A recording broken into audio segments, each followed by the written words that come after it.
The moment his wife pointed at him beside his father's hospital bed and laughed loud enough for the whole VIP suite to hear, she truly believed she was humiliating a broke man at the lowest moment of his life. But what she did not know was that the quiet son she was mocking had a $10 billion trust fund waiting for him, and the moment his father's heart monitor stopped beeping, the entire world was about to learn who he really was. Jalen Carter stands beside the hospital bed with his hands clasped so tight his knuckles look pale against his dark skin. His father lies there looking smaller than Jalen has ever seen him. A man who once filled rooms with laughter and authority, now reduced to a thin chest rising slowly under a hospital blanket.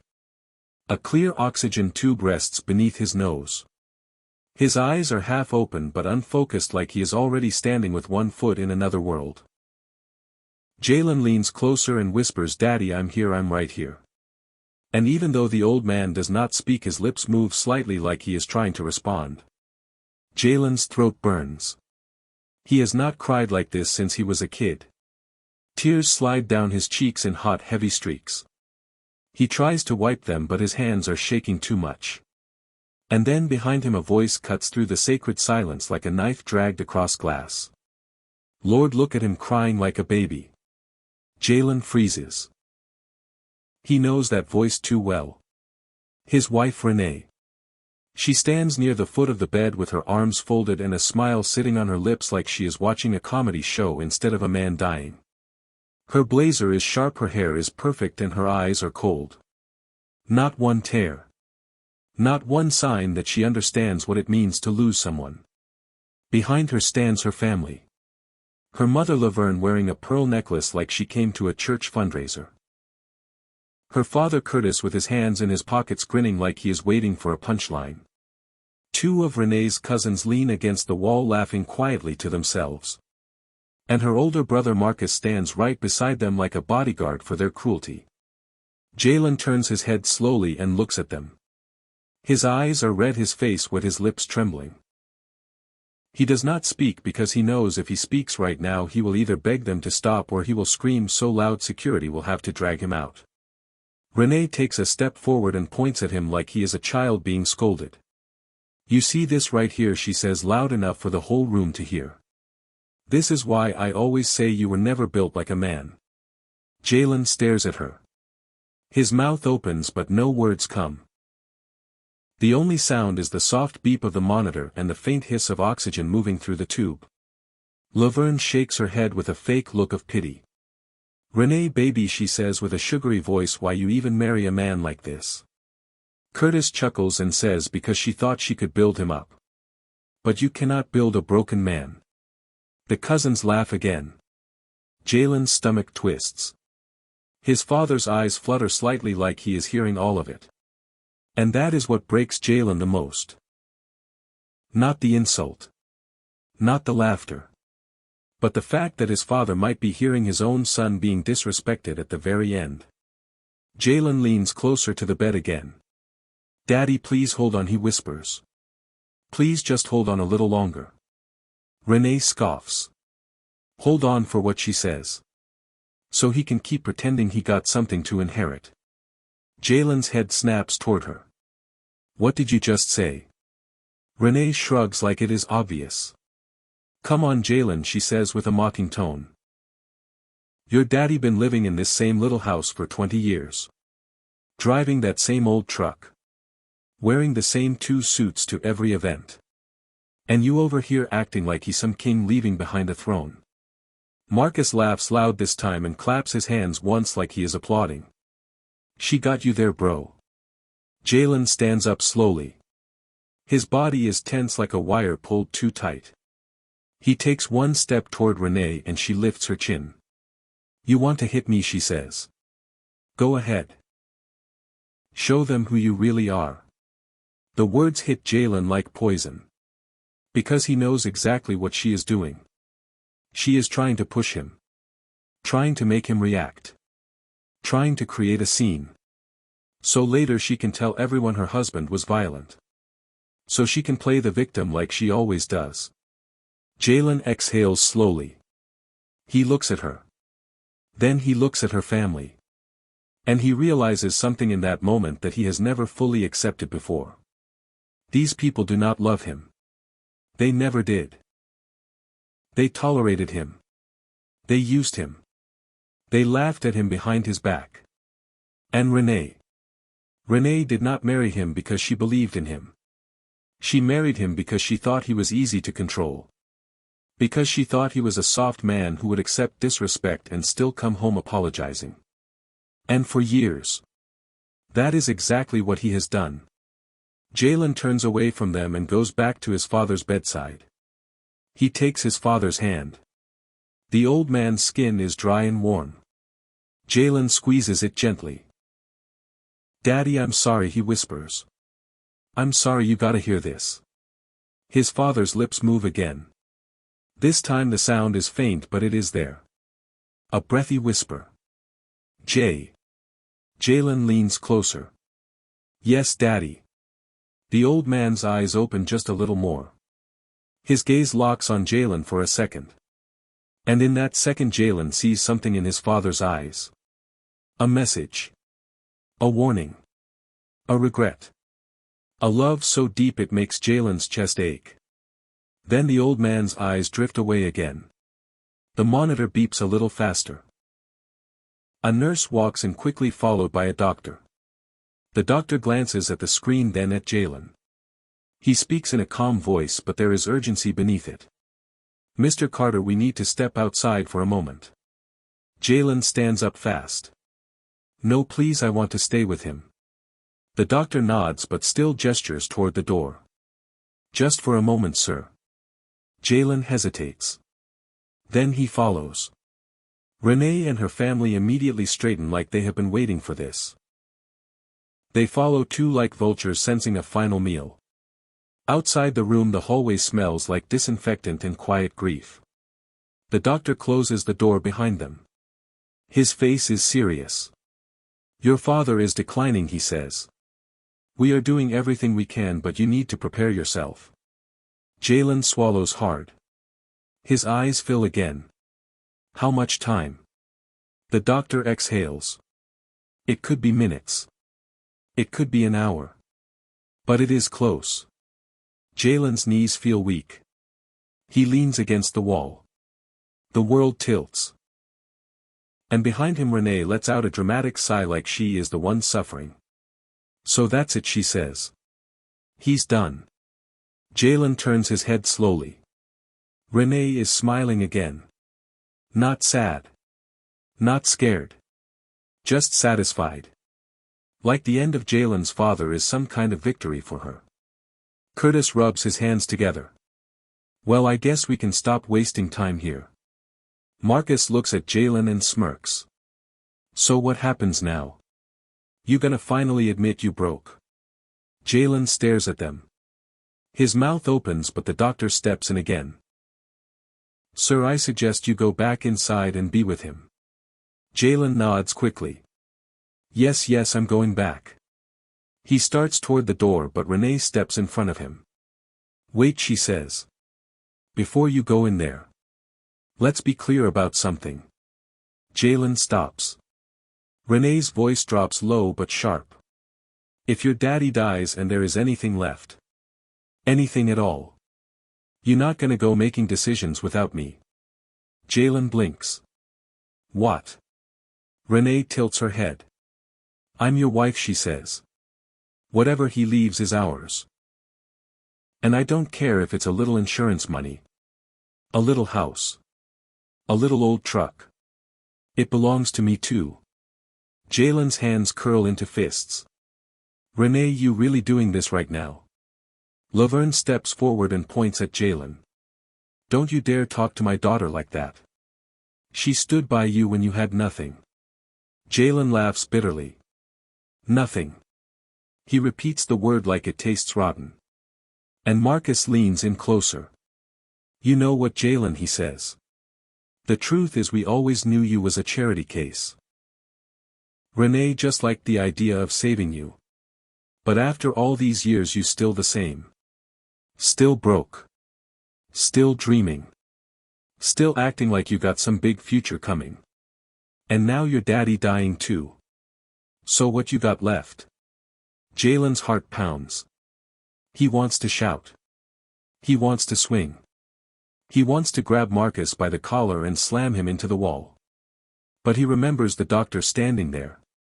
He remembers his father inside that room. And he remembers that his father is listening. Even if his eyes are closed. He cannot let his father hear his son getting dragged into a fight. Not now. So Jalen does the only thing he can do. He steps around them. He opens the door. And he goes back into the room. His father's breathing is slower now. The nurse is adjusting something on the floor. The doctor comes in behind him and speaks softly. You can talk to him. Hearing is often the last sense to go. Jalen nods. He sits down and takes his father's hand again. Daddy, he whispers. It's me. Jalen. I love you. I'm here. I'm not going anywhere. Renee and her family come in too. And instead of standing quietly in respect, they stand like they are at a courtroom waiting for a verdict. Renee whispers something to her cousin and they both laugh. Jalen ignores them. He leans closer to his father. Daddy, I'm sorry I didn't protect you from this, he whispers. I'm sorry I let them bring this energy in here. His father's fingers twitch slightly. A tiny squeeze. And Jalen's tears fall again. Then something happens. The old man's eyes open. Fully this time. And he turns his head slowly toward Renee. Renee's smile fades a little. She straightens like she is suddenly nervous. The old man's voice is weak but it is clear enough to carry. Renee Taylor Carter, he says. Renee's eyes widen. Yes, Mr. Carter, she replies. The old man stares at her with a look that is not fear and not weakness. It is the look of a man who knows something nobody else knows. A man who has been waiting for the right moment. And then he speaks again. You have been disrespecting my son for years. Renee's mouth opens. She looks around like she cannot believe he is speaking. Laverne steps forward quickly. Oh, Mr. Carter, she says. We love Jalen. We just want what's best for him. The old man's eyes never leave Renee. And he whispers one more sentence. One sentence that makes the room go colder. You have no idea who you married. Jalen's breath catches. Renee's face stiffens. Marcus frowns. Curtis tilts his head. What you mean by that, old man? The old man does not answer. His eyes drift back to Jalen. And for a moment Jalen feels like his father is trying to pass him something. Not money. Not property. But a truth. A secret. A warning. Then the old man's chest rises sharply. The monitor beeps faster. The nurse rushes in. The doctor steps forward. We need to intervene now, he says. Everyone step back. Jalen stands up quickly but stays close. Daddy, no, please. Renee and her family step back too. But not out of respect. Out of annoyance. Like the doctors are delaying their exit. The nurse starts compressions. The doctor calls out orders. The monitor screams. Jalen stands frozen. His hands trembling. His heart pounding so loud he can barely hear the chaos. And Renee. Renee watches with her arms folded. Her lips pressed into a line. Her eyes cold. Then she leans toward her mother and whispers loud enough for Jalen to hear. He better not die before we find out what he got. Jalen's head snaps toward her. His eyes blazing. Renee smiles slightly. What she says? I'm just being practical. Because if he dies and there's nothing, then we wasted our whole day here. Jalen's body shakes. His father is dying. And his wife is talking about wasting a day. That is when something inside Jalen finally shifts. Not rage. Not sadness. Something deeper. A cold awakening. He realizes he has been living his life trying to prove himself to people who decided he was nothing before he even opened his mouth. He has been bending himself into smaller shapes to fit into Renée's world. He has been apologizing for existing. He has been begging for love that was never real. And now, in the most painful moment of his life, they are still laughing. Still mocking. Still treating him like a joke. The monitor suddenly flatlines. A long steady tone fills the room. The doctor keeps working. The nurse keeps compressing. But Jalen already knows. He already feels it. His father is leaving. And Renée's family is watching like they are waiting for the credits to roll. The doctor finally steps back. He looks at Jalen. His eyes heavy. "I'm sorry," he says. Time of death 6:42 p.m. Jalen's world collapses. He stumbles forward and grabs the bed rail. His mouth opens and a sound comes out that does not even feel human. A broken sob. A cry from somewhere deep inside his soul. He presses his forehead against his father's hand. "Daddy, no. No, please." Renee exhales loudly. "Well," she says. "That's that." Laverne pats Renee's shoulder like she is comforting her. Curtis shakes his head. Marcus smirks and says, "Now what?"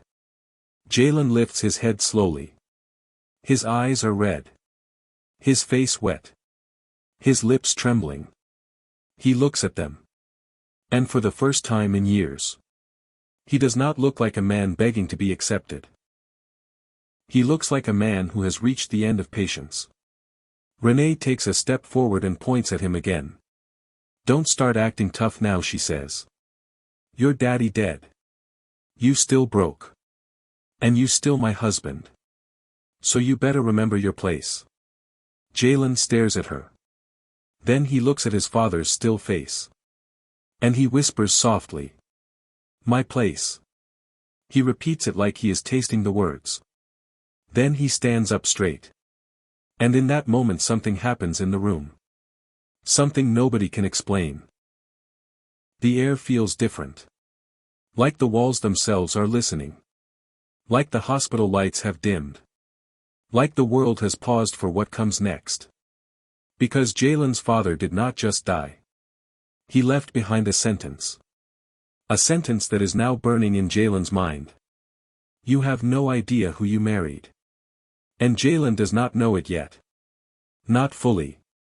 But somewhere deep inside his bones. He feels the truth approaching. Like thunder in the distance. Like footsteps in a hallway. Like a door about to open. A door that will change everything Renee and her family thought they knew about him. And the worst part, the most painful part, is that they chose this moment. His father's deathbed. To humiliate him. To laugh at him. To treat him like dirt. Because they believed he was powerless. Because they believed he had nothing. Because they believed the Carter name meant nothing anymore. They were wrong. And soon. Very soon. They were going to find out just how wrong they were. Because in the next hour, a man was going to walk into this hospital. A man in a black suit with a silver briefcase. A man who had been trying to reach Jalen for months. A man carrying documents that held a secret worth $10 billion. A trust fund that had been waiting quietly in the shadows. A trust fund that Jalen never knew existed. A trust fund his father protected from everyone. Including his own son. Until the right moment. And the right moment was now. The room stays frozen for a long moment after the doctor says the time of death. The long tone from the monitor has already been silenced, but the silence it leaves behind feels heavier than the sound ever was. Jalen is still holding his father's hand. His forehead pressed against the knuckles like he is trying to pour his grief into the only place it can go. The hospital blanket looks too clean for what just happened. The fluorescent lights look too bright. And the air smells too sterile for a moment this sacred. Renee clears her throat. A sharp impatient sound. Like someone waiting at a bank line that is moving too slowly. "Okay," she says. So what's next? Jalen does not move. He does not respond. Renee steps closer. Jalen, I'm talking to you, she says. We need to figure out the funeral arrangements and we need to figure out what your father left behind. Because if he had any life insurance we need to claim it immediately. Jalen lifts his head slowly. His eyes are swollen. His face is wet. And the look he gives her makes Renee pause for half a second. Not because she feels guilty. But because she sees something in him she does not recognize. A stillness. A coldness. A man no longer pleading. No longer trying to be understood. Jalen stands up. He looks down at his father's face. Then he gently lays his father's hand back on the bed. He pulls the blanket up slightly and smooths it over his father's chest like he is tucking him in. Then he turns to Renee and her family. His voice comes out low and controlled. Get out. Renee blinks. Excuse me. Jalen repeats it. Get out. Marcus laughs.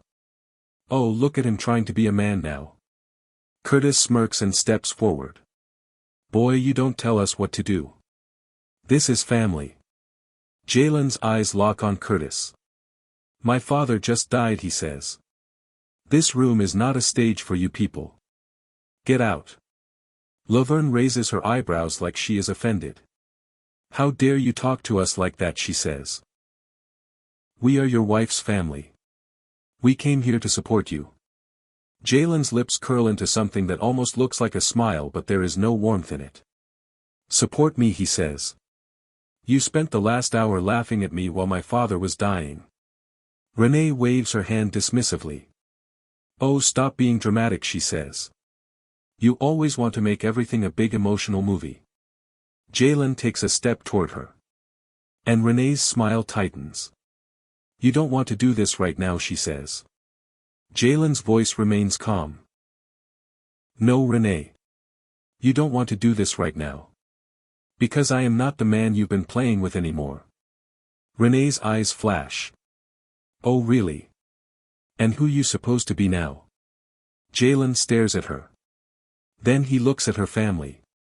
And he says something that makes the air shift again.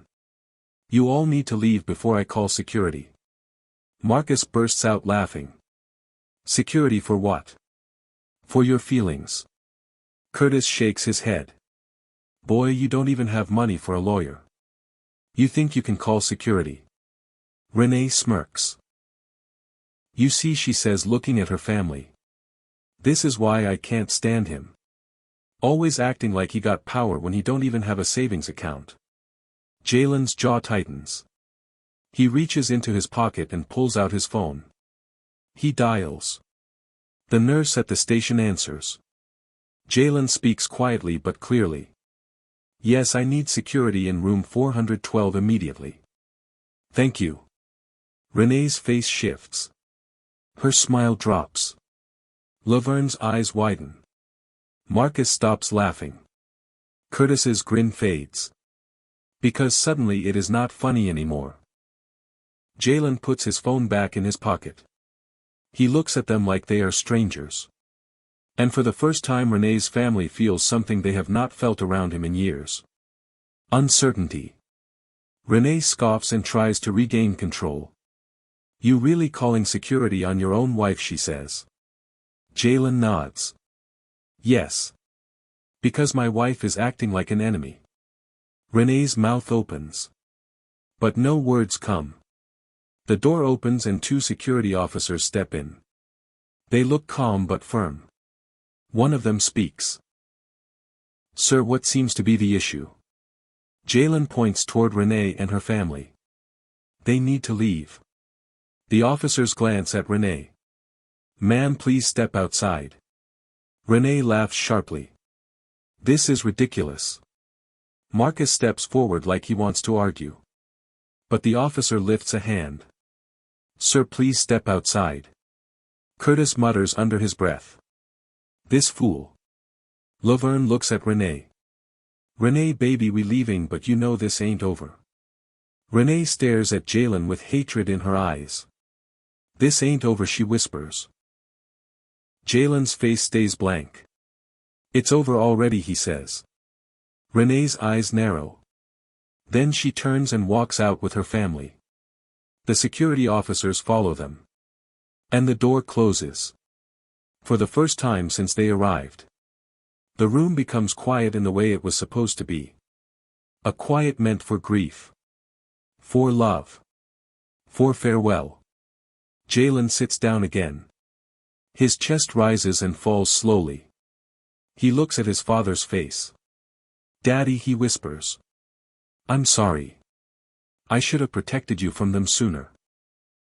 He stays there for several minutes. Just sitting. Just breathing. Just letting the reality sink in.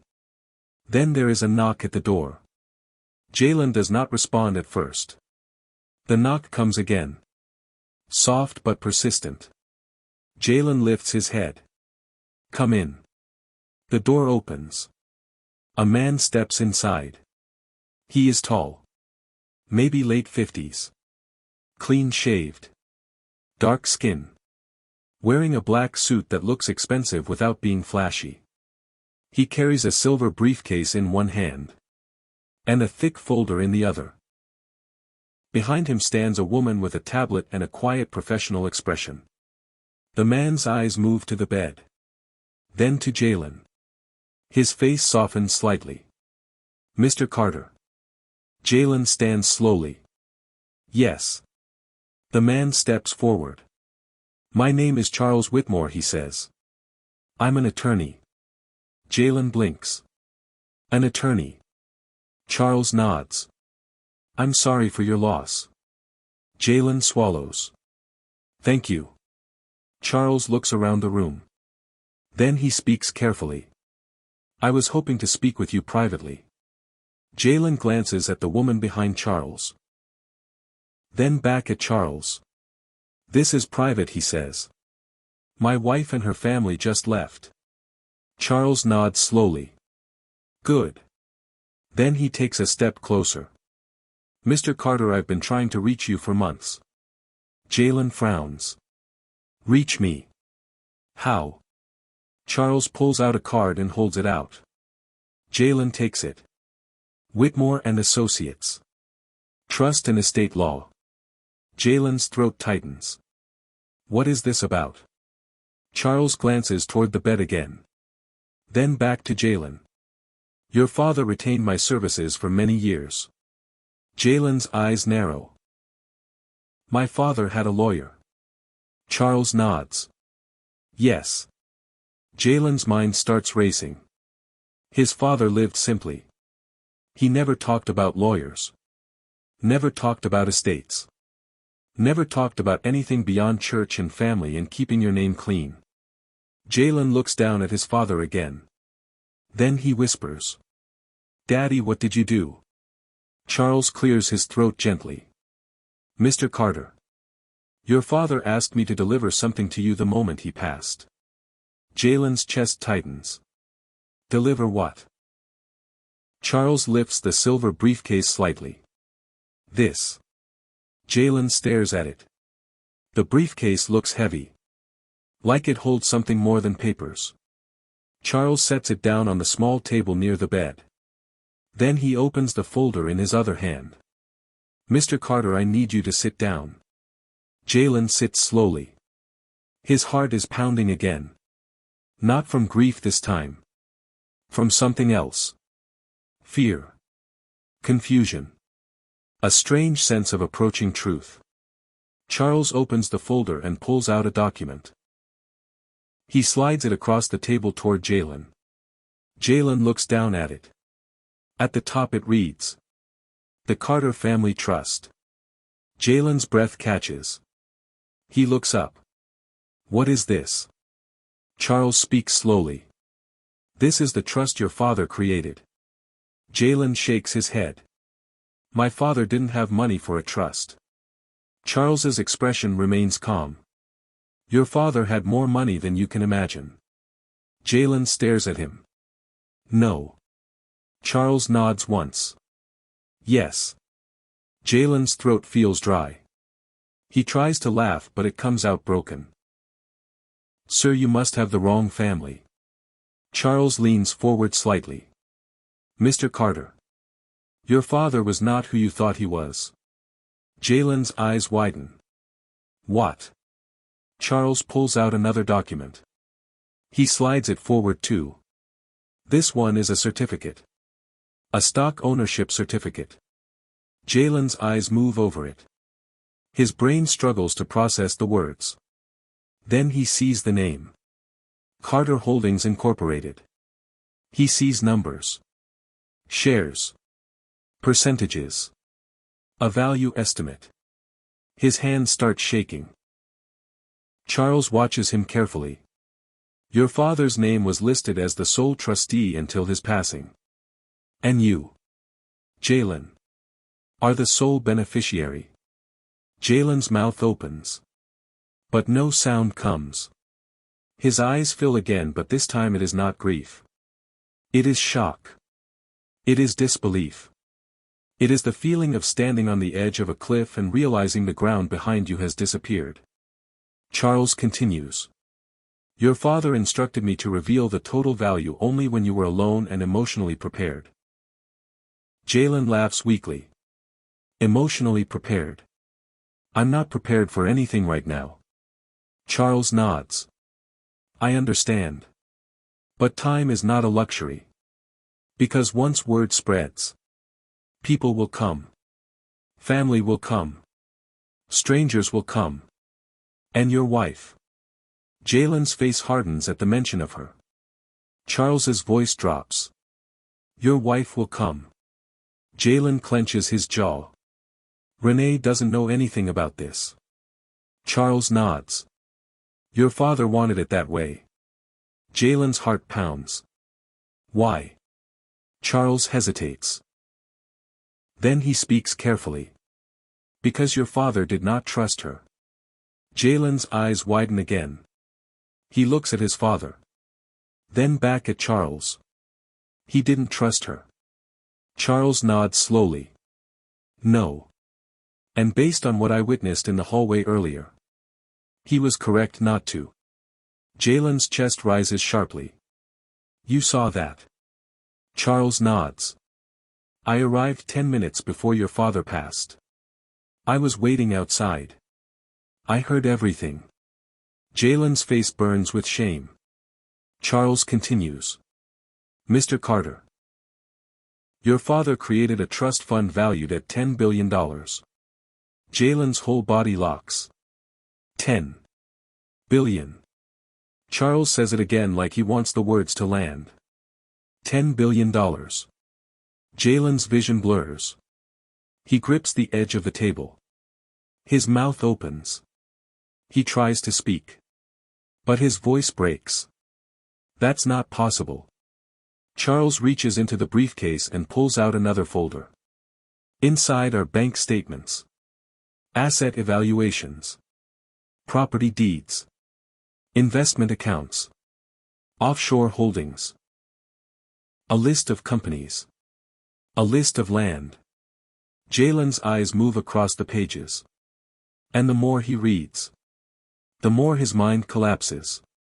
His father. His simple father. The man who wore the same suits. The man who drove the same truck. The man who lived in the same house. Had been carrying a $10 billion empire in silence. Jalen looks up at Charles with tears streaming down his face. Why? Why would he hide this from me? Charles's eyes soften. Because he wanted to protect you. Jalen shakes his head. Protect me from what? Charles pauses. Then he speaks in a voice that feels like a hammer. From exactly what you just experienced. Jalen's breathing becomes shaky. Charles continues. Your father believed that if you knew about the money, you would be hunted. Used. Manipulated. Your father believed you needed to know who truly loved you. And who only loved what you could provide. Jalen's face tightens. He thinks about Renee. About the way she mocked him. About how she talked about his father like he was worthless. About how she demanded inheritance before the man's body even cooled. Jalen whispers. She never loved me. Charles does not answer. He does not need to. The truth is already bleeding through the room like smoke. Jalen's hands tremble as he flips through the documents. He sees something else. A section labeled Protection Clauses. He reads it. And his eyes widen. Because his father did not just create a trust. He created rules. Rules designed like traps. Rules designed to protect Jalen from exactly the type of woman Renee is. Charles points to the clause. Your father instructed that the trust is separate property. Jalen looks up. Separate. Charles nods. Yes. It cannot be accessed by any spouse unless you choose to share it. Jalen's throat tightens. So Renee. Charles shakes his head. Renee has no automatic claim. Jalen exhales slowly. Then Charles points to another clause. However, if your wife can prove she was married to you under certain conditions, there may be legal battles. Jalen's eyes sharpen. What conditions? Charles speaks calmly. If she argues that she contributed to your growth, or that the trust was used to support your lifestyle, she could attempt to make a claim. But your father prevented that too. Jalen's eyes drop back to the document. And then he sees it. A line that makes his blood run cold. The trust will activate fully only after a final verification of character and circumstance. Jalen looks up quickly. What does that mean? Charles takes a breath. It means your father wanted to see something. He wanted to see if you would remain honorable even when you were treated like nothing. He wanted to see if you would react with violence. Or with dignity. He wanted to see if you would choose revenge. Or choose wisdom. Jalen stares at him. So my father was testing me. Charles nods slowly. Yes. Jalen's face twists in pain. Why would he do that? Charles looks at him with something close to respect. Because $10 billion does not just change your life. It changes who you become. And your father did not want his son becoming a monster. Jalen's eyes fill again. Not from sadness. But from the weight of what his father did. The weight of the love behind it. The weight of the protection. Jalen whispers. He knew. Charles nods. He knew your wife would show her true face. And she did. Jalen's chest rises and falls. Then he looks at his father again. Daddy, you've been watching this whole time. Charles gently closes the folder. Mr. Carter, there is more. Jalen turns back. More. Charles nods. Your father left you a letter. Jalen's breath catches. Charles reaches into the briefcase. He pulls out a sealed envelope. It is thick. Heavy. The handwriting on it is familiar. To my son Jalen. Jalen's hands shake as he takes it. His fingers trace the letters. He cannot breathe. He opens it slowly. Inside is a letter written in his father's handwriting. Jalen reads the first line. And his whole body starts trembling again. Because the first line says, Son, if you are reading this, then I am gone, and Renee has finally shown you what I already knew. Jalen's eyes squeeze shut. His father knew. He knew all along. Jalen reads more. And the words hit him like waves. Your heart is good, and that is your greatest strength, but it has also been your greatest weakness because you keep giving people access to you who do not deserve you. I hid the trust from you because I needed you to live as a man, not as a wallet. I needed you to build character, not comfort. I needed you to learn the difference between love and convenience. Jalen's tears fall onto the paper. He keeps reading. Renee married you because she thought you were safe to control. She and her family have been waiting for me to die because they believed something would fall into their hands.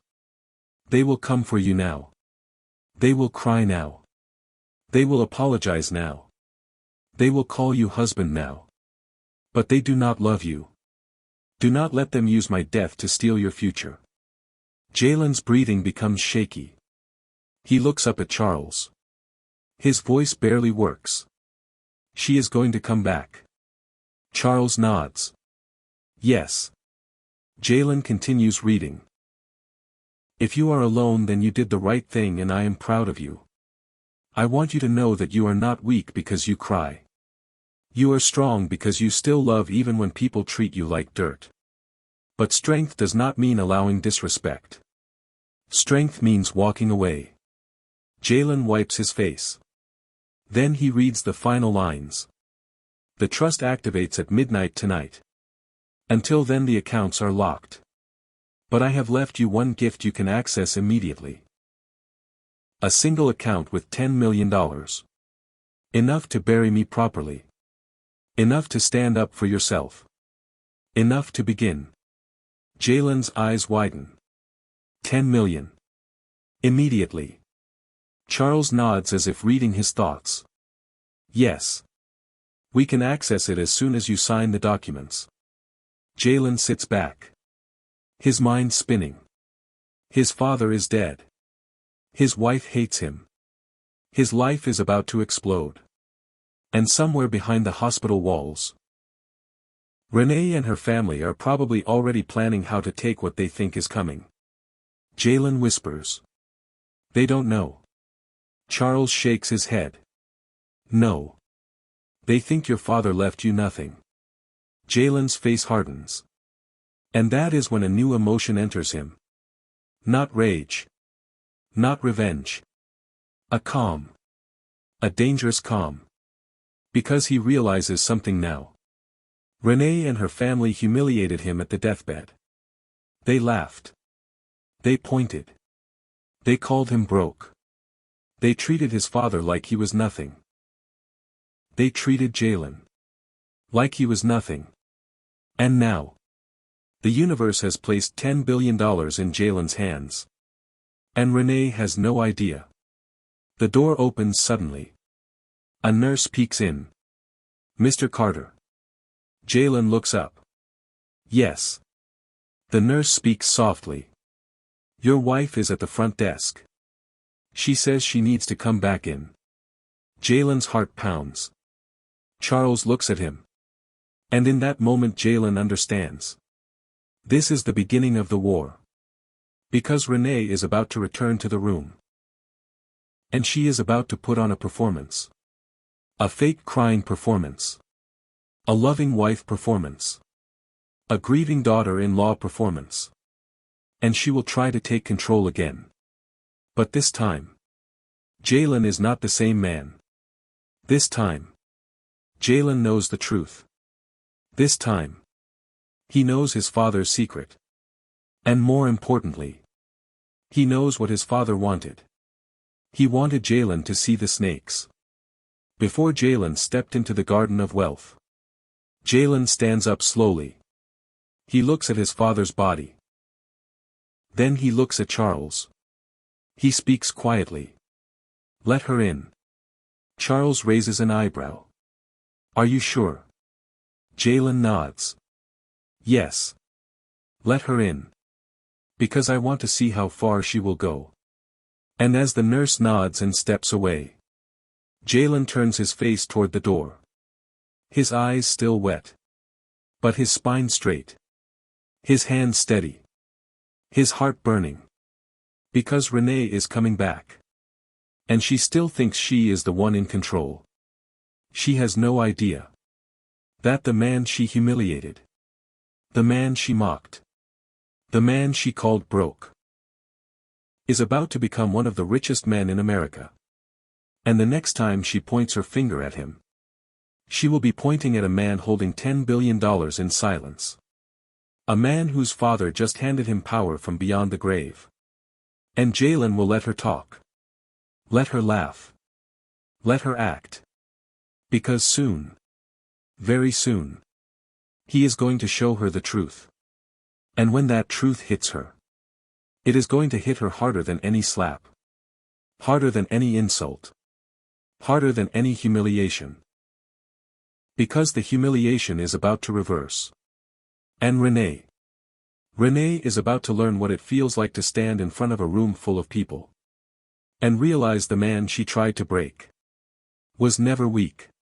He was simply waiting for the moment he finally understood his worth. The door opens again with a soft click and the hallway light spills into the room like a spotlight coming on. Renee enters first, and she does not walk in like a wife who just lost her father-in-law. She walks in like an actress arriving late to a scene she expects to control.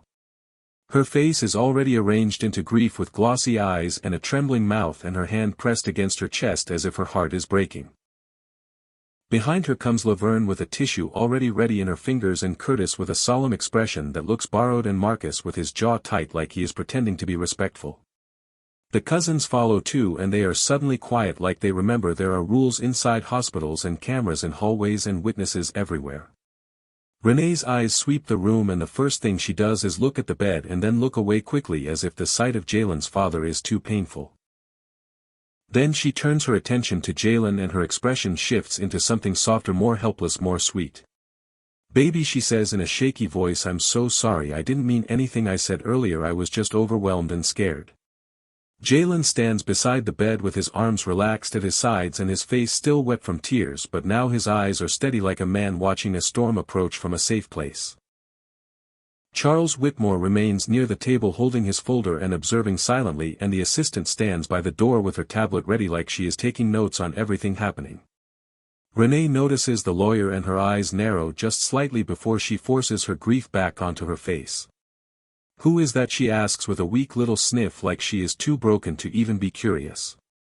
Jalen answers calmly and slowly, so every word lands with weight. "This is Mr. Whitmore, my father's attorney, and he is here because my father asked him to be here." Renee's eyebrows lift, and the first crack appears in her performance because she is thinking lawyer means money and money means opportunity. Laverne steps forward quickly with a gentle voice that sounds like syrup. "Oh my goodness," she says, "your father had an attorney. That's wonderful, baby. We can handle everything properly now." Curtis nods as if he suddenly respects the dead man more now that paperwork is involved, and Marcus tries to look casual, but his eyes are sharp and hungry. Renee walks closer to Jalen and reaches for his hand, and her fingers are warm, but the touch is strategic like she is trying to reclaim ownership in front of the witness. Jalen does not pull away yet because he wants to see what she will do next, and he wants her to believe she still has a chance to play him. Renee squeezes his hand and leans her face closer to his shoulder, and she makes a small sob sound that is practiced and clean. "Baby," she whispers, "we need to be strong right now. We need to make decisions together."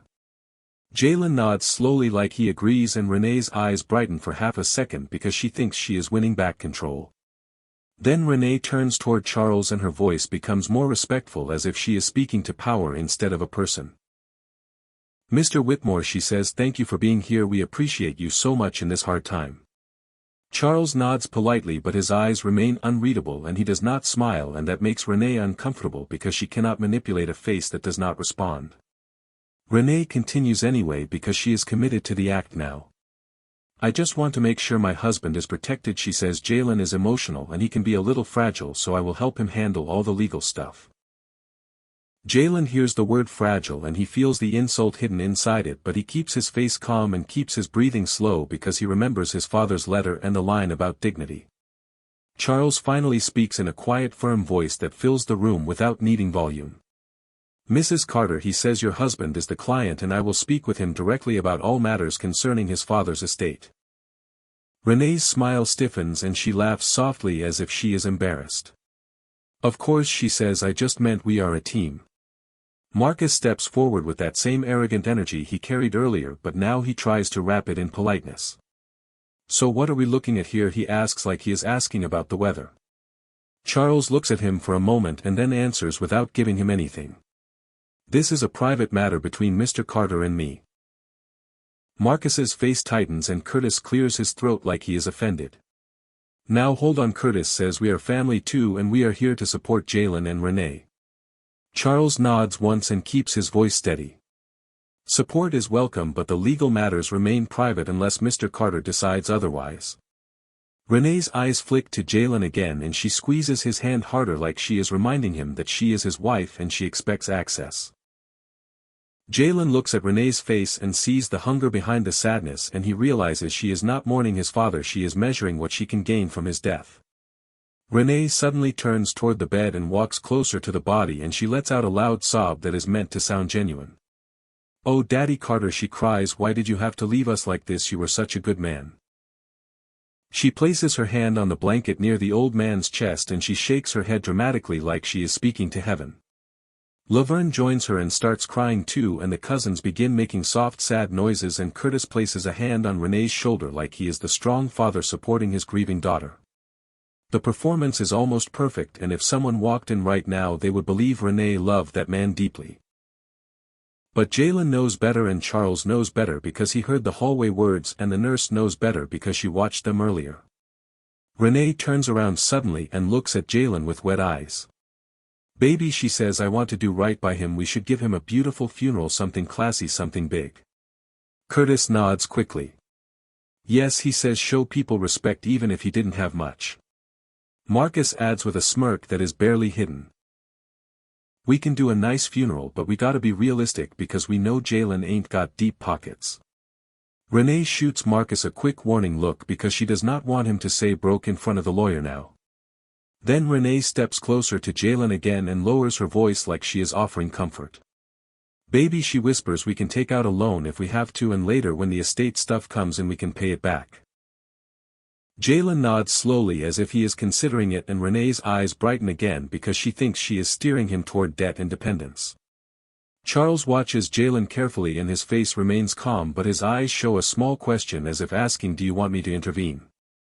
Jalen gives Charles a subtle look that says wait, and Charles understands immediately because he has been doing this long enough to recognize a man gathering evidence through patience. Renee takes a deep breath and then she changes tactics because she senses resistance. "Baby," she says, "you know what your father said to me earlier before he passed." Jalen looks at her and his voice stays calm. "What did he say?" Renee lowers her gaze and shakes her head like she is burdened by a secret. "He told me to take care of you," she says, "and he told me you were special, and he said you had more inside you than you realize." Jalen almost laughs because he knows Renee is twisting the old man's words to fit her narrative. Marcus jumps in quickly.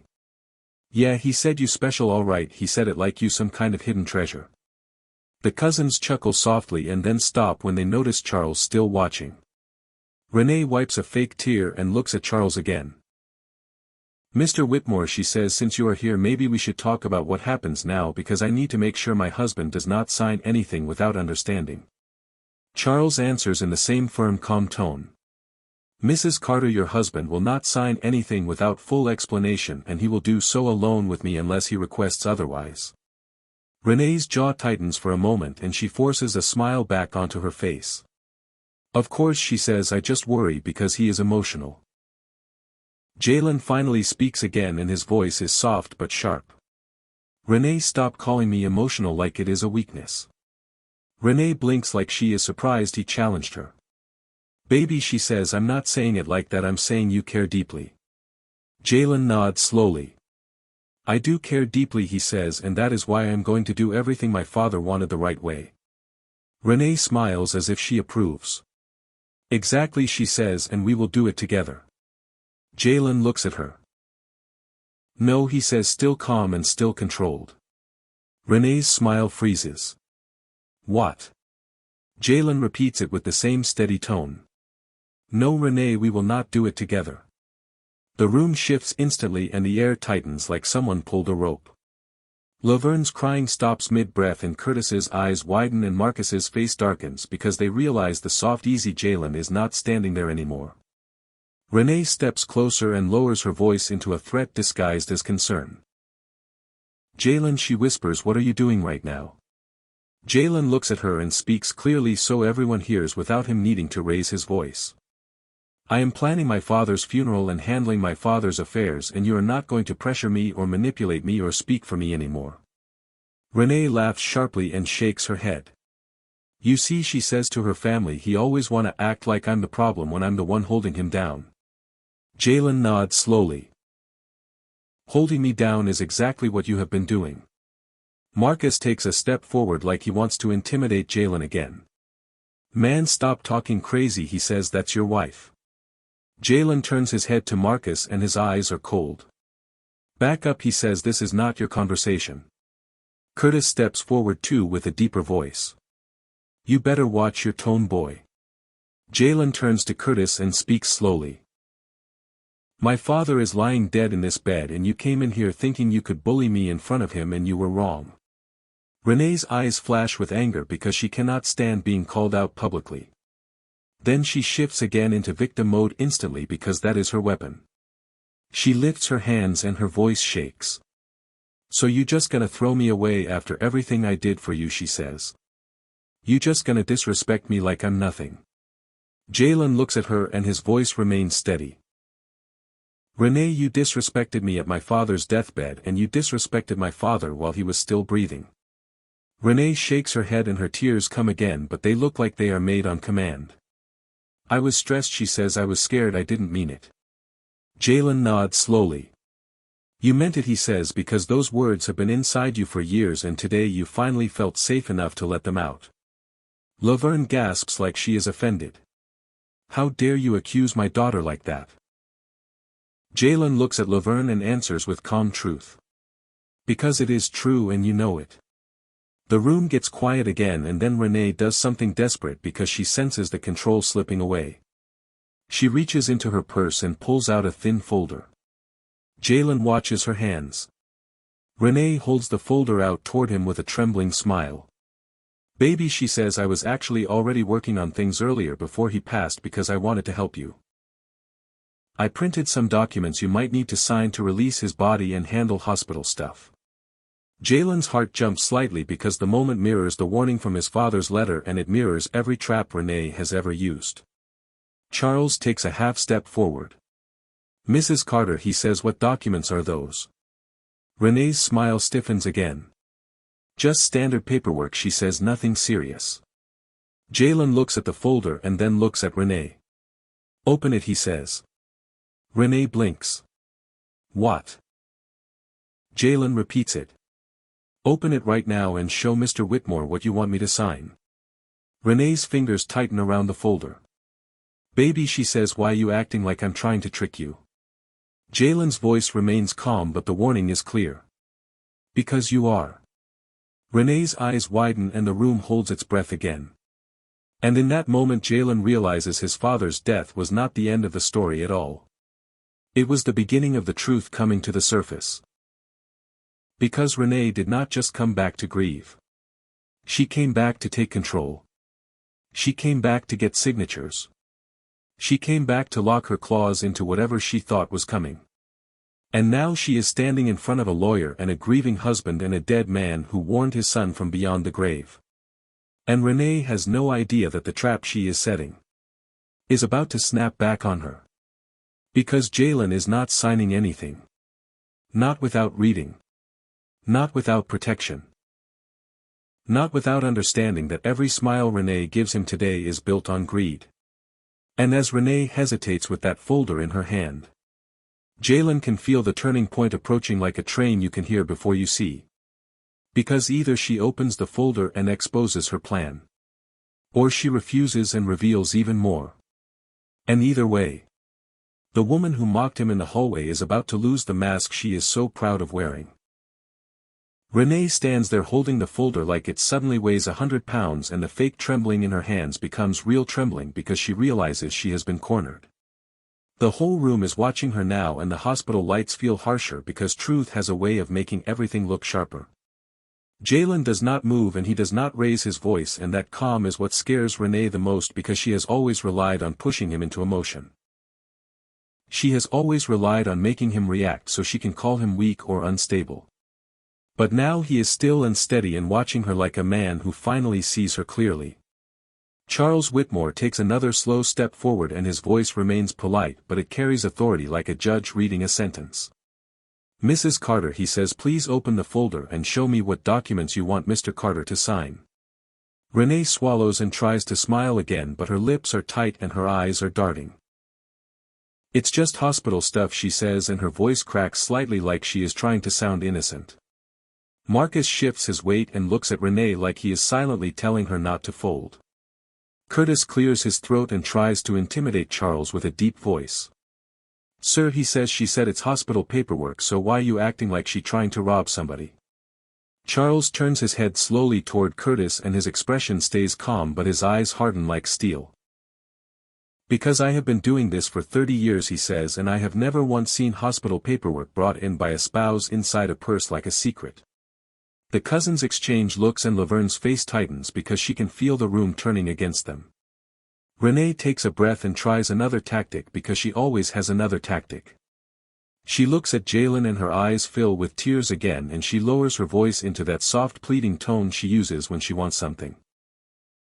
Baby, she whispers, why you letting this man come between us right now? Jalen looks at her and answers in the same steady voice. He is not between us, Renee, he is beside me and you are the one who placed yourself on the other side.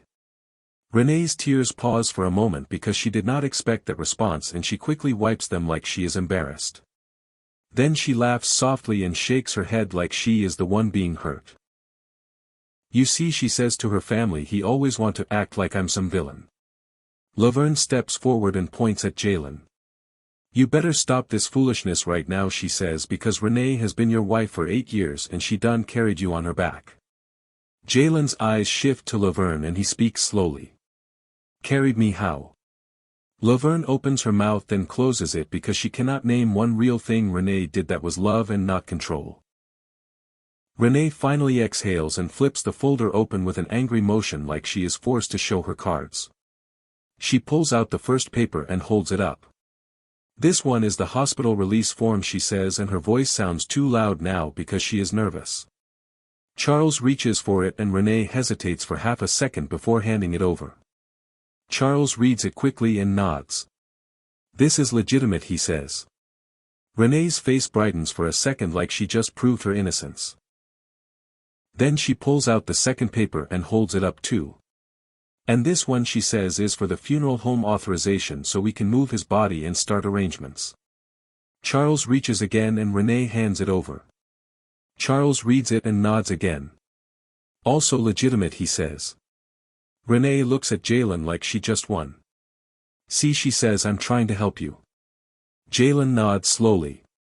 Then he speaks with calm precision. Keep going.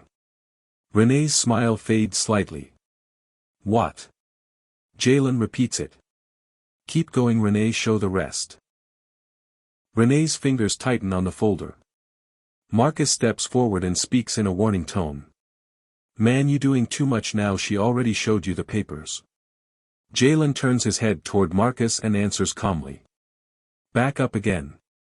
Marcus's jaw tightens but he steps back because Charles is watching and the hospital setting is not the street. Renee swallows and pulls out the third paper. Her eyes flick to Charles and then back to Jalen. This one, she says, is just a standard family agreement form.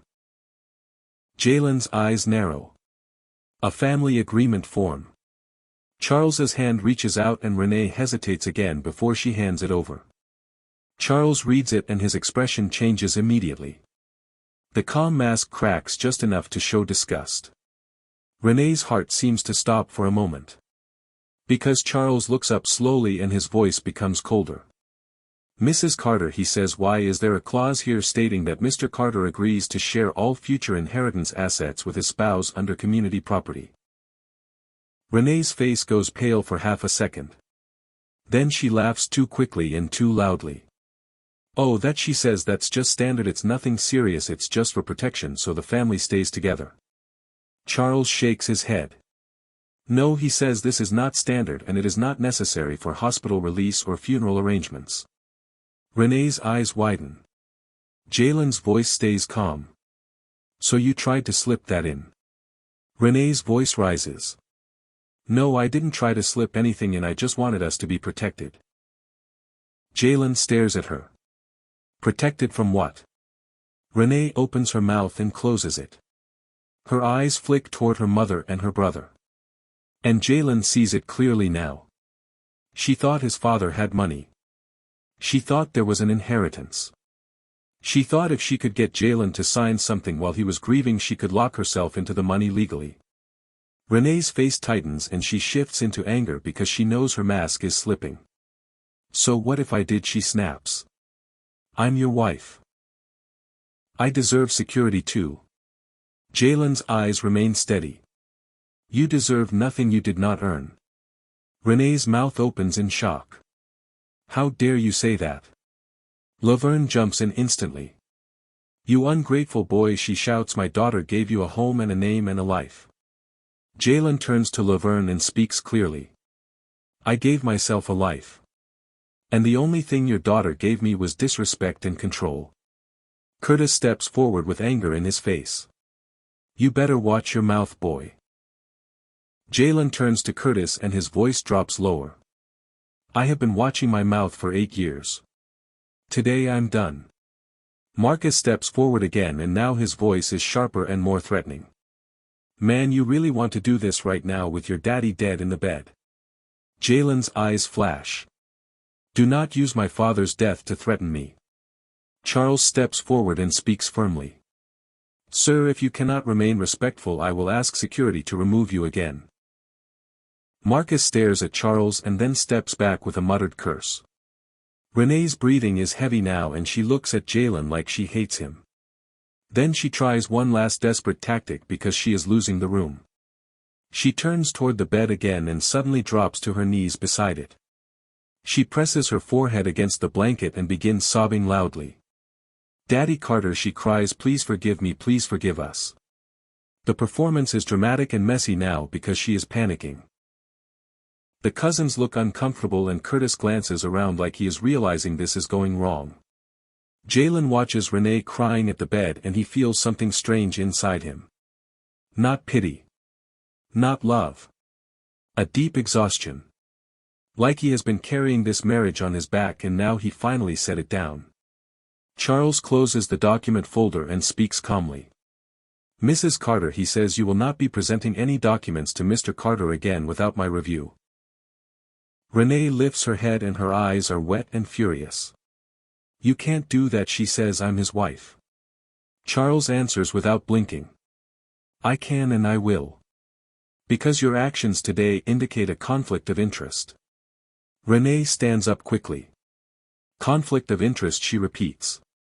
She laughs bitterly. You acting like I'm some criminal. Jalen speaks softly but clearly. You are acting like one. The words hit Renee like a slap. Her mouth opens. Her eyes widen. And for a moment the room goes silent again. Because Renee realizes something terrifying. Jalen is no longer afraid of her. Renee turns her head toward her family and her voice becomes sharp. You see this, she says. You see how he talking to me. Laverne steps forward again and points at Jalen. You better apologize to my daughter right now. Jalen shakes his head slowly. No. Curtis's face tightens. Boy, you gonna regret this. Jalen looks at Curtis and his voice remains calm but every word carries weight. I already regretted 8 years of my life. I'm not adding another day. Renee steps closer to Jalen and lowers her voice into a hiss. You think you can leave me? You think you can embarrass me in front of my family and this lawyer? Jalen looks at her. I'm not embarrassing you, Renee. You embarrassed yourself. Renee's eyes narrow and her voice drops even lower. You better remember who helped you when you had nothing. Jalen's expression does not change. You better remember who mocked me while my father was dying. Renee's face twists and she suddenly looks like she might slap him, but she stops herself because Charles and the nurse outside could see. Then Renee leans closer and whispers something that is meant to cut deep. You know what, Jalen? Your father died knowing his son is still a nobody. Jalen's jaw tightens for a second. Then he exhales slowly. And he answers in a voice so calm it feels dangerous. My father died knowing exactly who I am. And he died knowing exactly who you are too. Renee's eyes widen. Because she hears something in his voice. Something that sounds like certainty. Something that sounds like he knows something she does not know. Renee pulls back slightly. What you mean by that? Jalen does not answer her directly. Instead he turns to Charles. Mr. Whitmore, he says. I want to handle my father's funeral properly. I want the best funeral possible. I want him honored the way he deserves. Charles nods. Of course, Mr. Carter. Renee's eyes flash again because she hears the words best funeral possible and her mind jumps to money.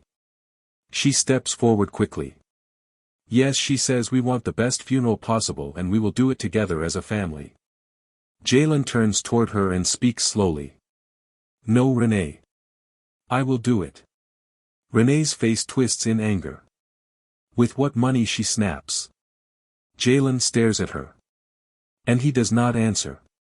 Because he is not ready to reveal the 10 billion yet. Not yet. His father said the trust activates at midnight. Until then the full power is locked. And Jalen understands that the timing matters. He needs to move carefully. He needs to gather proof. He needs to protect himself. He needs to let Renee expose herself completely before he drops the truth. Because once she knows, she will shift into a different kind of monster. A desperate one. A manipulative one. A dangerous one. Jalen turns back to Charles. I want you to arrange everything, he says, and I want it done quietly. Charles nods again. Yes, sir. Renee's eyes narrow. Quietly, she repeats. Why quietly? Jalen looks at her and speaks plainly. Because my father deserves peace and you people bring chaos. Laverne gasps again and Curtis's face turns red. Marcus mutters something under his breath and the cousins look like they want to disappear. Renee steps forward and her voice becomes sharp and shaking. You can't shut us out, Jalen. We are your family. Jalen looks at her and answers with calm truth. No, Renee. You are my mistake. Renee's face goes pale again. And for a moment she looks like she might actually cry real tears. But then anger takes over again. She points at him like she did earlier in the hallway. You think you strong now, she says. You think you can stand up now because your daddy dead. Let me tell you something. You ain't nothing without me. Jalen watches her pointing finger. And in his mind he sees the same finger pointing at him earlier while his father was still breathing. He sees her laughing. He hears her calling him fragile. He hears her saying they wasted a whole day. And he realizes something else. Renee does not even understand what she is doing. She is writing her own downfall sentence by sentence. Jalen turns away from her and looks at the nurse who has been standing quietly near the doorway. Ma'am, he says. Can you please ask security to escort them out again? Renee's eyes widen. Jalen, she snaps. Jalen does not respond. The nurse nods and steps out. Renee turns to Charles in panic. You can't let him do this, she says. Charles answers calmly.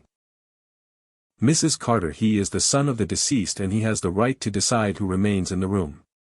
Renee's breathing becomes heavier. And then she does something unexpected. She changes again into sweetness and steps closer to Jalen and touches his arm gently. Baby, she whispers, please. Please don't do this. Not right now. Let's go home and talk. Let's mourn together. Let's be a couple again. Jalen looks at her hand on his arm. Then he looks at her face. And for a second he almost sees the woman he once thought he married. The woman he wanted to believe in. But then he remembers. That woman never existed. She was a mask. And the mask is slipping now because the hunger is too strong. Jalen removes her hand gently. Not with anger. Not with violence. With calm finality.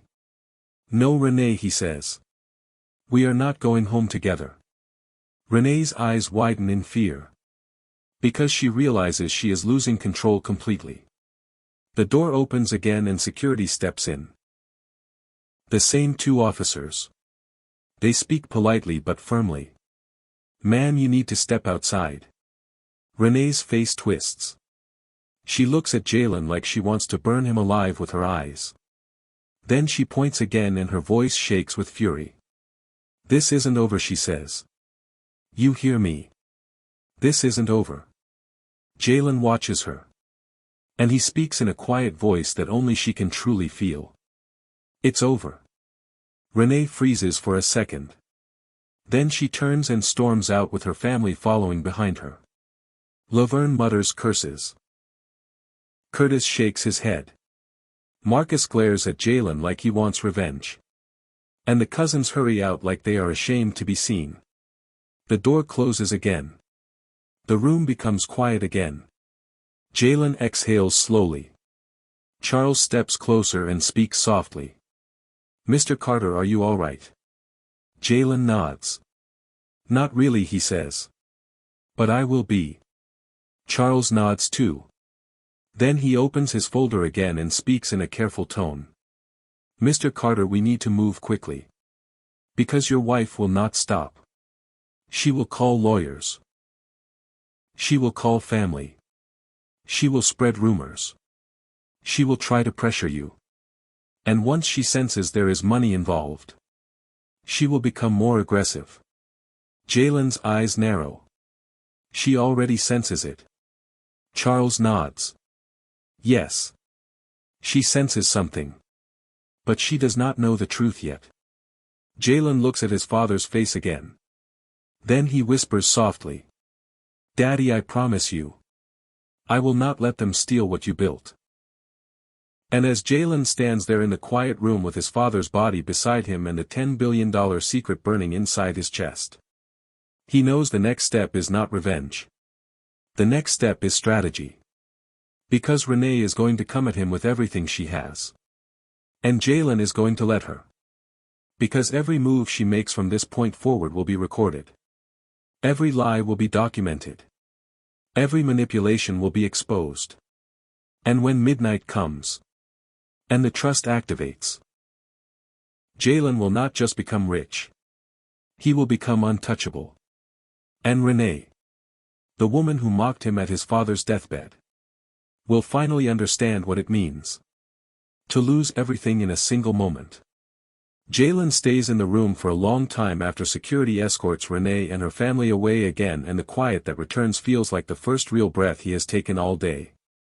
Charles Whitmore remains nearby and he does not rush Jalen because he understands grief is not something you schedule. The nurse comes back once to ask if Jalen wants time alone and Jalen nods and she quietly steps out again. Jalen sits beside the bed and stares at his father's face and he feels the weight of everything pressing down on him. The death. The betrayal. The humiliation. The $10 billion truth.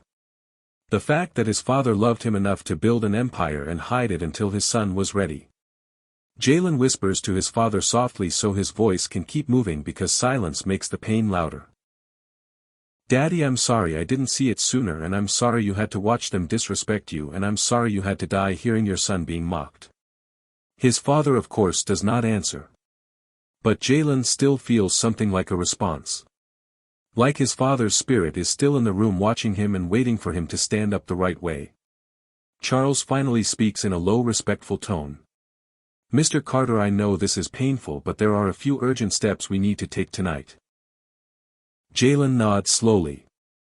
"Tell me." Charles opens his folder and pulls out a set of documents that look official and heavy. "This is the activation paperwork for the immediate account your father left you," he says. "Once you sign this, we can release the $10 million into your name tonight." Jalen's hands tremble as he takes the pen because it feels unreal that his life is changing while his father's body is still warm. He signs slowly and carefully and Charles watches every signature like a man who knows one wrong mark can cause a lawsuit later. Charles's assistant steps forward and scans the documents immediately with her tablet and sends them through a secure system. Charles speaks quietly. "The funds will be available within 1 hour." Jalen looks up. 1 hour. Charles nods. "Yes." Jalen exhales slowly and then he asks the question that has been sitting in his throat like a stone.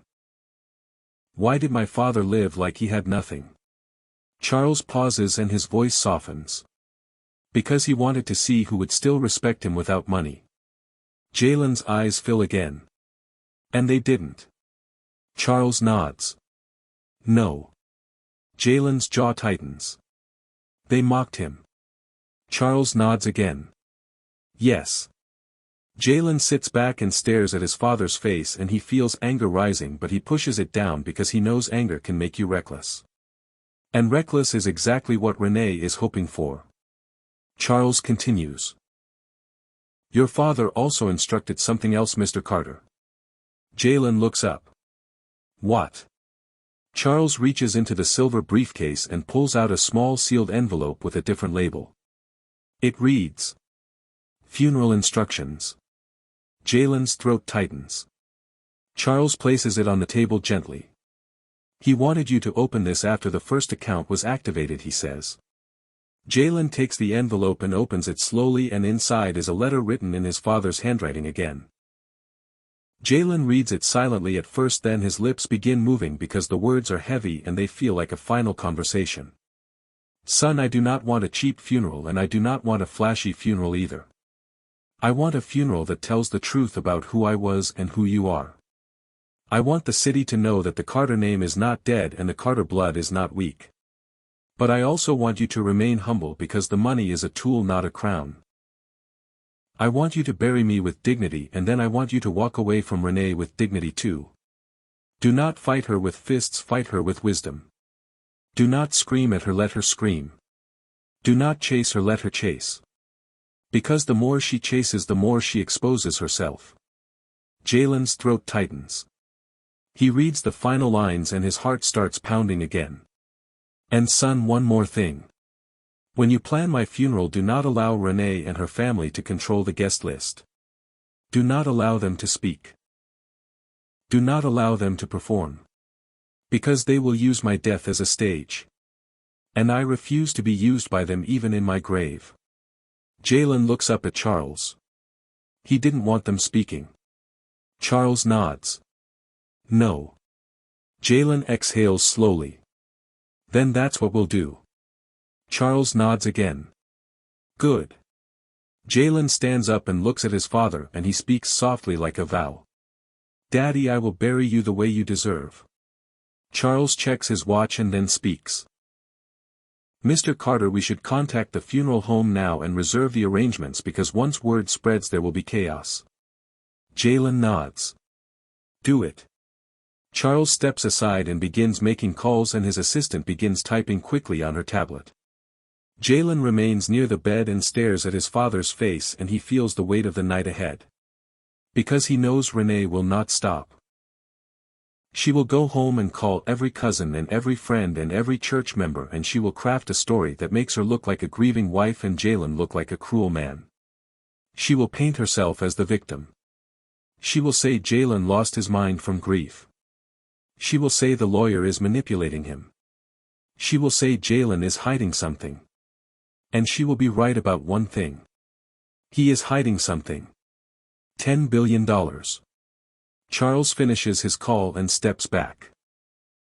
I have arranged a private transfer to the funeral home, he says, and they will pick up your father within the hour. Jalen nods slowly.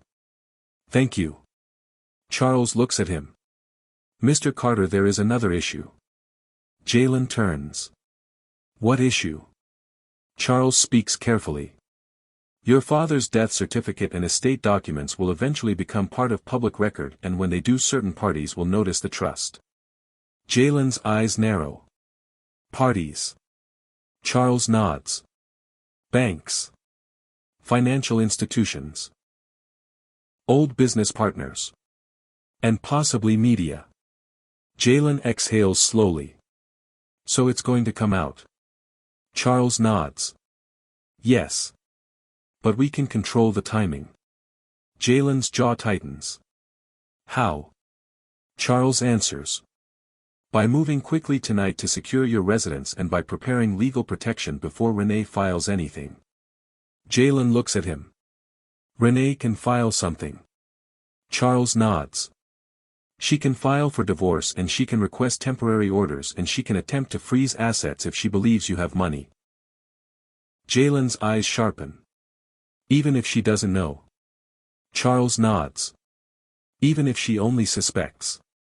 Jalen's chest rises and falls slowly. Then we move tonight. Charles nods. Yes. Jalen looks at his father again. Then he whispers.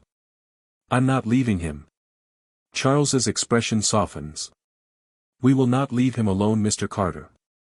I will stay here until the funeral home arrives and my assistant will stay too. Jalen nods. Thank you. Time moves slowly after that and every minute feels like an hour because Jalen is sitting beside his father's body while the world outside the room is preparing to swallow him. His phone buzzes again and again. Calls. Messages. Voicemails. He does not answer. He does not need to check the screen to know who it is. Renee. Then Laverne. Then Marcus. Then Curtis. Then unknown numbers. Because Renee is already spreading her story. Jalen finally checks one voicemail because he needs to know what she is saying. Renee's voice fills the speaker and she sounds like she is crying. Jalen, she says, please call me back, baby. I don't know what's going on. I'm scared. I'm worried about you. I'm worried about us.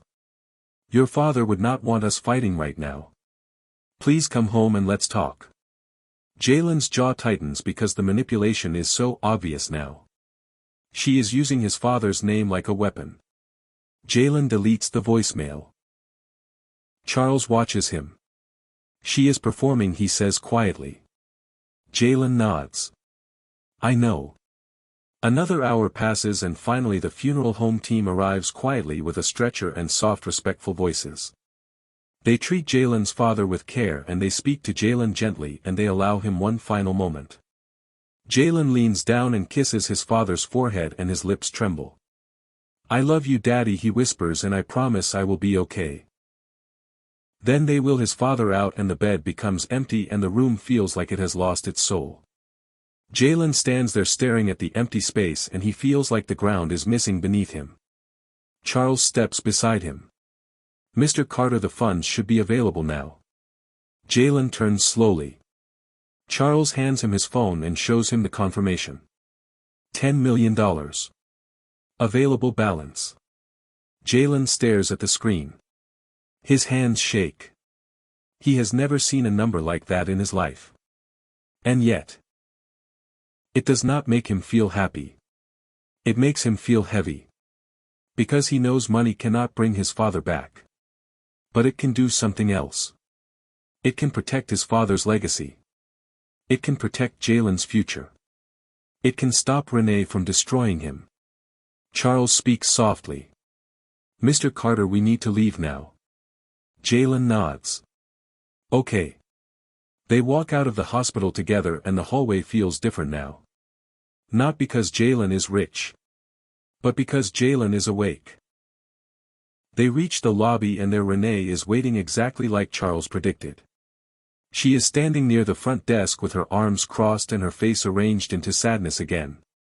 Her family is behind her like a pack waiting for the moment to pounce. Renee steps forward quickly when she sees Jalen. Baby, she says, please. Jalen stops walking. Charles stops too. Renee reaches for Jalen's hand again. Jalen gently pulls his hand away and Renee's face flickers with frustration. Why you doing this, she whispers. Jalen speaks calmly. Renee, I am not discussing anything right now. Renee's eyes flash. So you really just going to shut me out? Jalen nods. Yes. Because you showed me who you are today. Renee's voice rises. I showed you who I am. You the one acting crazy. You called security on me. You embarrassed me. Jalen's eyes remain steady. You embarrassed yourself. Marcus steps forward. Man, stop talking to her like that. Charles steps forward calmly. Sir, if you continue I will contact security again. Marcus glares but steps back. Renee's tears start again and she looks around the lobby as if she wants witnesses. People begin to glance over. And Renee knows exactly what she is doing. She wants a public scene. She wants people to see Jalen as the cruel husband abandoning his grieving wife. She wants sympathy. She wants leverage. Renee lifts her voice. This man is abandoning me right after his father died, she cries. He won't let me help him. He won't let me grieve. He won't let me be his wife. People in the lobby look uncomfortable. A nurse pauses. A security guard watches from a distance. Jalen stands still and does not react. And that lack of reaction drives Renee crazy because she wants him to shout back. She wants him to look unstable. Jalen finally speaks and his voice is calm and clear. Renee, you mocked my father while he was dying. You mocked me while I was grieving. You tried to trick me into signing inheritance documents. And now you are performing in the lobby. Please stop. The lobby goes quiet for a moment. Renee's face turns pale. Because she did not expect Jalen to say it out loud. Laverne steps forward quickly. He lying, she shouts. He lying because he emotional and he don't know what he's saying. Charles steps in and speaks firmly. Ma'am, I heard it myself. The lobby becomes even quieter. Renee's eyes widen. Because she realizes the lawyer is a witness. A real witness. Not a family member she can intimidate. Not a friend she can manipulate. A professional witness. Renee's voice drops and she hisses at Jalen. You got him on your side now. You think you smart. Jalen looks at her and answers softly. No, Renee. I'm just finally honest. Renee's face twists. Then she shifts again into sweetness because she knows she is losing the crowd. Baby, she whispers, let's go home and talk. Let's just talk. Jalen shakes his head slowly. No. Renee's eyes narrow. So where you going? Jalen answers calmly. I'm going to plan my father's funeral. Renee's face tightens. And you not letting me come? Jalen looks at her. No. Renee's jaw clenches and she turns toward her family. You see, she says. You see how he treating me. Marcus leans in toward Renee and whispers something. Then Renee looks back at Jalen with a new expression. A calculating expression. Fine, she says. Do what you want. But remember this. You can't shut me out forever. Because I'm your wife. And what belongs to you belongs to me too. Jalen's eyes remain steady. Not anymore. Renee's eyes flash. We will see, she says. Then she turns and walks out of the lobby with her family behind her. But as she walks away she pulls out her phone. And Jalen knows exactly what she is doing. She is calling a lawyer. She is calling someone who can help her fight. She is preparing to attack him legally. Charles looks at Jalen. We need to secure your home tonight, he says. Jalen nods. Yes. They walk out into the night and the air is cold and sharp. Jalen's car is parked under a streetlight and as he gets in he looks back at the hospital building. His father is gone. But his father's plan is alive. And Jalen realizes the funeral is not just a goodbye. It is going to be a statement. A statement that the Carter name is not weak. A statement that his father was not poor. A statement that his wife and her family mocked the wrong man at the wrong time. Because the funeral Jalen is about to plan will shake the city. And it will be the first crack in Renee's world.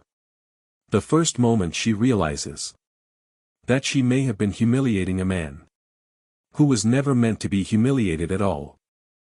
That night does not feel like night to Jalen anymore. It feels like a long tunnel he is walking through while grief and power and betrayal echo off the walls. Charles rides with him in the passenger seat and the assistant follows behind them in a black sedan that looks like it belongs to a government agency. Jalen drives in silence for most of the trip because he is trying to keep his mind from exploding. Every few minutes his phone buzzes again. Renee. Unknown numbers. Voicemails. Messages. He ignores all of them because he knows every call is either manipulation or investigation. Renee is not calling because she loves him. She is calling because she smells money in the air the way sharks smell blood. When they reach Jalen's home, the porch light is on. That alone makes his chest tighten because he remembers leaving earlier and he remembers switching the light off. Jalen parks slowly and sits still for a second. Charles notices. Someone has been here, he says quietly. Jalen nods. Yeah. They step out of the car and Jalen walks up to the door carefully. His key slides in but the lock feels wrong, like it was forced and then fixed again. Jalen opens the door. The living room looks normal at first glance. But Jalen's instincts are sharp now and he sees the small details. A drawer slightly open. A picture frame shifted. The couch cushion moved. The kind of signs you only notice when you know someone touched your space. Charles steps inside and his assistant follows with her tablet. Charles speaks calmly. We need to check everything. Jalen nods and walks toward the bedroom. The closet door is slightly open. Jalen pulls it wider and sees his suit bag moved. His safe box on the shelf is still there but the dust around it looks disturbed. Jalen's stomach drops. He opens it quickly. The box is empty. His father's old watch. Gone. The envelope of sentimental letters. Gone. The small wooden cross his father gave him when he got married. Gone. Jalen stands there breathing hard. Not because of the value. Because of the disrespect. Because Renee came into his home after humiliating him at the hospital. And she stole the pieces of his father that mattered. Charles steps closer. Did you keep anything important in there, he asks. Jalen's voice is low. My father's watch and letters and a cross. Charles's jaw tightens. We need to document this immediately. Jalen's hands shake as he pulls out his phone and begins taking photos. Charles's assistant types quickly and records everything. Then Jalen hears a faint sound from the kitchen. A drawer closing. Jalen freezes. Charles turns his head. The assistant's eyes widen. Jalen steps back slowly and Charles puts a hand out like he is telling Jalen to stay behind him. Charles speaks softly. Call the police. Jalen shakes his head. No. Charles looks at him. Mr. Carter, this is breaking and entering. Jalen's eyes narrow. If I call the police, Renee will twist it into a domestic story and she will make me look like the villain.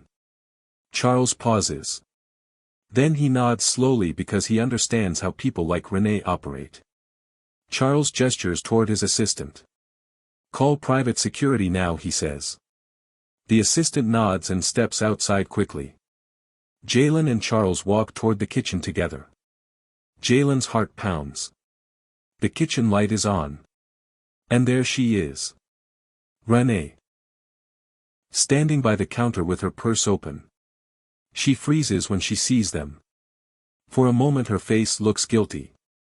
Then instantly she rearranges it into anger. What are you doing here, she snaps. Jalen stares at her. This is my house, he says. Renee laughs sharply. Your house, she repeats. It's our house. I'm your wife. I have every right to be here. Charles steps forward calmly. Mrs. Carter, he says, I suggest you leave immediately. Renee's eyes flash. And who are you to tell me anything? Charles's voice remains firm. I am Mr. Carter's attorney. Renee scoffs. Oh, so now he got an attorney. She turns toward Jalen. You see this, she says. You see how he moving behind your back. Jalen does not respond. He walks past her and opens the drawer she was closing. Inside are his documents. His bank statements. His marriage certificate. His father's old papers. Renee was searching. Renee was hunting. Jalen's voice comes out low. You broke into my house. Renee rolls her eyes. I didn't break in, she says. I used my key. Jalen's eyes narrow. I changed the locks last month. Renee freezes. Just for a second. Then she recovers. Well, then maybe you forgot you gave me the spare. Jalen shakes his head slowly. No, Renee. You forced the lock and you know it. Renee's lips press into a thin line. Then she shrugs like she does not care. So what if I did, she says. You were shutting me out. You were acting like I'm not your wife. So I came to get what I deserve. Jalen stares at her. What you deserve? Renee steps closer and her voice drops into that sharp hiss again. You think I'm stupid, Jalen? I saw that lawyer.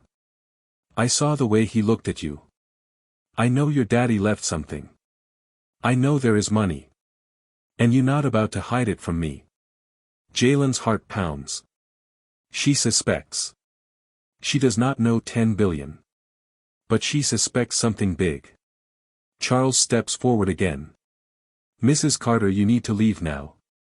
Renee turns to Charles and laughs. Or what? You gonna call security again? Charles nods. Yes. Renee's eyes flash with rage. Then she points at Jalen again like she is accusing him in court. You think you can play me, she says. You think you can act like I'm the villain when I'm the one who built you. Jalen's voice remains calm. You didn't build me, Renee. You tried to break me. Renee's face twists. Then she suddenly steps toward the bedroom doorway. Fine, she says. If you want to play like that, then I'm taking what belongs to me. Jalen moves quickly and blocks her path. No, you're not. Renee stops and her eyes widen. Then she smirks. Oh, so now you want to be tough. You gonna put your hands on me? Go ahead. Do it. Do it so I can call the police and tell them you attacked your wife the night your father died. Jalen's jaw tightens. Charles speaks sharply. Mrs. Carter, do not provoke him. Renee laughs. I'm not provoking anyone, she says. I'm just trying to get what's mine. Jalen exhales slowly. He steps aside and points toward the door. Leave. Renee stares at him. I'm not leaving. Jalen's voice remains steady. Leave. Renee's eyes harden. No. Then she reaches into her purse and pulls out something. A small envelope. Jalen's stomach drops. It is his father's letters. Renee waves them slightly like a weapon. Looking for these, she says. Jalen's eyes burn. Give them back. Renee smiles cruelly. Or what? Jalen's fists clench, but he keeps his hands at his sides. He will not give her the violence she wants. He will not give her a story she can sell. Charles steps forward and speaks calmly. Mrs. Carter, those items belong to Mr. Carter and removing them from his home without permission is theft. Renee laughs. Theft, she repeats. I'm his wife. Everything he has is mine too. Jalen's voice becomes colder. Not anymore. Renee's smile drops. What you mean not anymore? Jalen stares at her. I mean you are done.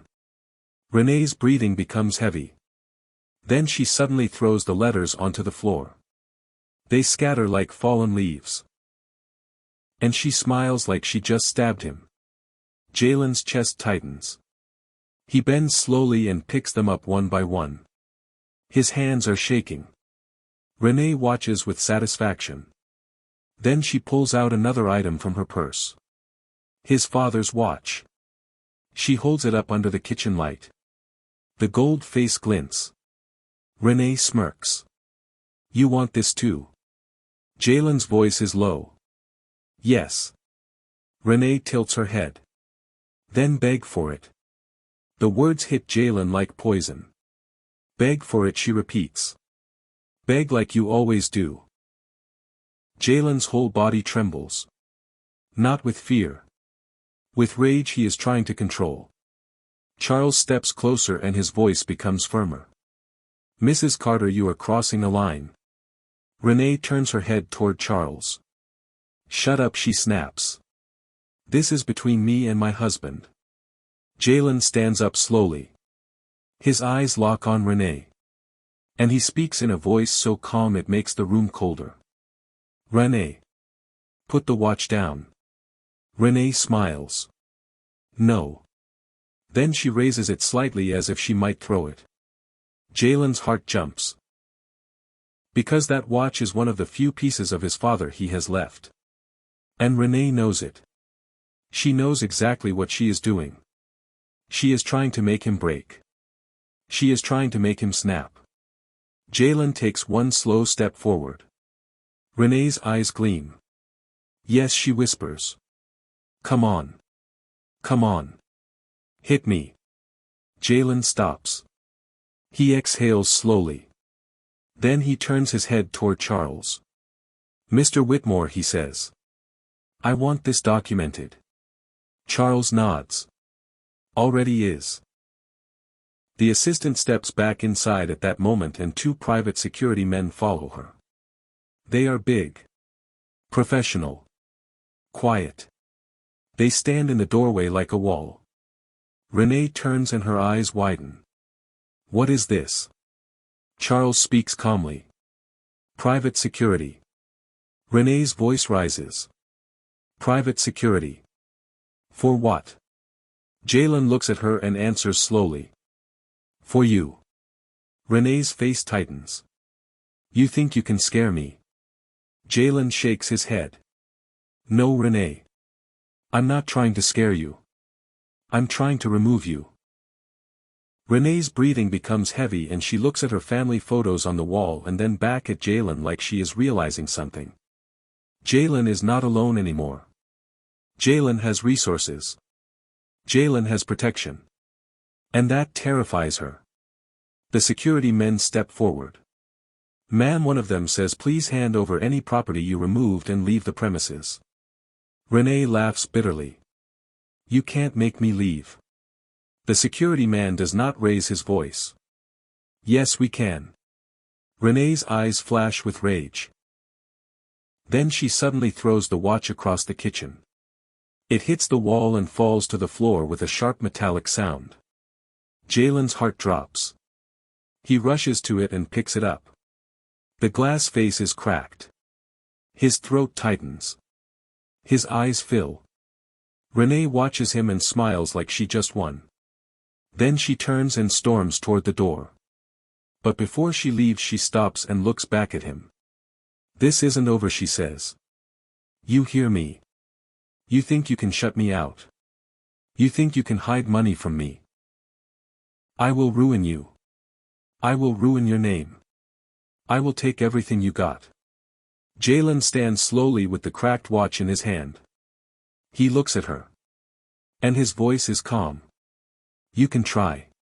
Renee's eyes narrow. Then she turns and walks out. The security men follow her to make sure she leaves. Charles steps beside Jalen. "Mr. Carter," he says. "We need to change the locks tonight and we need to file an emergency protective order." Jalen nods. "Yes." Then he looks down at the cracked watch and his voice becomes a whisper. "She broke the last thing my father gave me." Charles's eyes soften. "And now," he says quietly, "she will pay for it legally." Jalen nods slowly. Because Jalen understands now. Renee is not just cruel. She is dangerous. And the moment she suspects money, she becomes even more dangerous. Jalen looks up. Then he speaks in a voice filled with quiet certainty. "The funeral is going to expose everything." Charles nods. "Yes." Jalen's eyes narrow. "And when she sees what kind of funeral I give my father, she will know." Charles nods again. "Yes." Jalen exhales slowly. Because he can already picture it. The church filled to capacity. Black cars lined up outside like a procession of power. The city leaders arriving. The quiet whispers. The sudden realization. That the man they mocked. The family they dismissed. Was never poor. Never small. Never powerless. And Renee. Renee will be standing there in her black dress. Trying to cry again. Trying to perform again. Trying to hold on again. And when she realizes the truth. When she realizes she married into $10 billion. But she humiliated the man holding it. Her world is going to collapse right in front of everyone. And Jalen. Jalen will not lift a finger. He will just watch. Because the humiliation she gave him at the deathbed is about to return to her. 10 times harder. In the most public way possible. The morning of the funeral arrives like a heavy cloud rolling over the city. The sky is gray and low and the air feels thick, like even the weather understands this is not a normal goodbye. Jalen wakes up in a hotel suite Charles arranged for him because Charles refused to let him sleep in the house again until everything was secured. Private security is stationed outside the hotel door. Not loud, not flashy, just present. Jalen sits on the edge of the bed with his father's cracked watch in his palm and he stares at it like he is staring at proof of everything he has survived. Charles stands near the window with his phone in his hand reviewing final details. The assistant is at a table with a laptop and a stack of documents. Jalen's phone buzzes again. It is Renee. Jalen does not answer. Charles glances at him. She has been calling my office too, he says. Jalen exhales slowly. Let her call. Charles nods. The service begins at 11, he says. The city is already talking. Jalen's eyes narrow. Talking about what? Charles looks at him. They are talking about the cars, Mr. Carter. Jalen frowns. Cars. Charles nods. Your father's instructions included a list of vehicles reserved for the funeral. Jalen's chest tightens. He remembers the letter saying do not make it cheap and do not make it flashy but make it truthful. Charles continues. 30 black luxury sedans and 6 classic cars are already lined up outside the church. Jalen stares. 30. Charles nods. Yes. Jalen's throat tightens. My father planned this. Charles nods again. He planned everything. Jalen stands up slowly and puts on his black suit. It is tailored perfectly because Charles had it delivered. Jalen does not look like the man Renee mocked in the hospital anymore. He looks like a man built from grief and steel.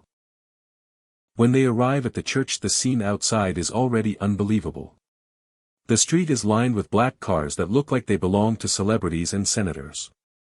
Security stands near the entrance. News vans are parked across the road. And people are gathered outside whispering and staring and taking photos. Jalen steps out of the car and the crowd's murmurs shift like wind. Some people recognize him. Some do not. But they all recognize power when they see it. Jalen walks toward the entrance and Charles stays beside him like a shadow. Inside the church, the sanctuary is packed. Every pew filled. Standing room crowded. The choir is already seated wearing black robes. The organ hums softly like it is holding back tears. Jalen pauses at the entrance and looks around. He sees faces he has not seen in years. Old church members. Old neighbors. Men in suits who look like executives. Women dressed in elegant black hats. Even a few local officials sitting near the front. And Jalen realizes his father was not just a quiet man. He was a connected man. A respected man. A man whose name carried weight behind closed doors. Jalen walks down the aisle slowly and sits in the front row. A framed photo of his father stands near the pulpit. The photo shows his father smiling in a way Jalen remembers from childhood. A smile full of strength and warmth. Jalen's chest tightens. Then the first whisper hits him like a spark. Renee is here. Jalen does not turn immediately. He waits. He listens. He feels the room shifting. Then he turns his head slightly. And he sees her. Renee walking into the church like she owns it. Her black dress is fitted and elegant. Her hair is styled perfectly. Her makeup is flawless.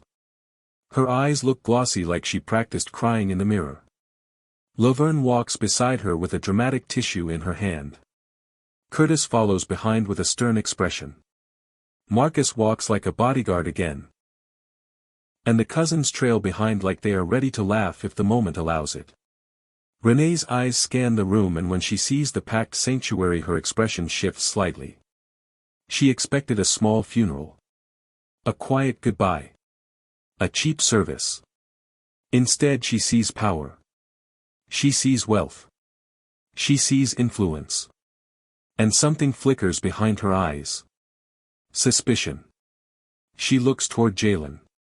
Jalen is sitting in the front row. Calm. Still.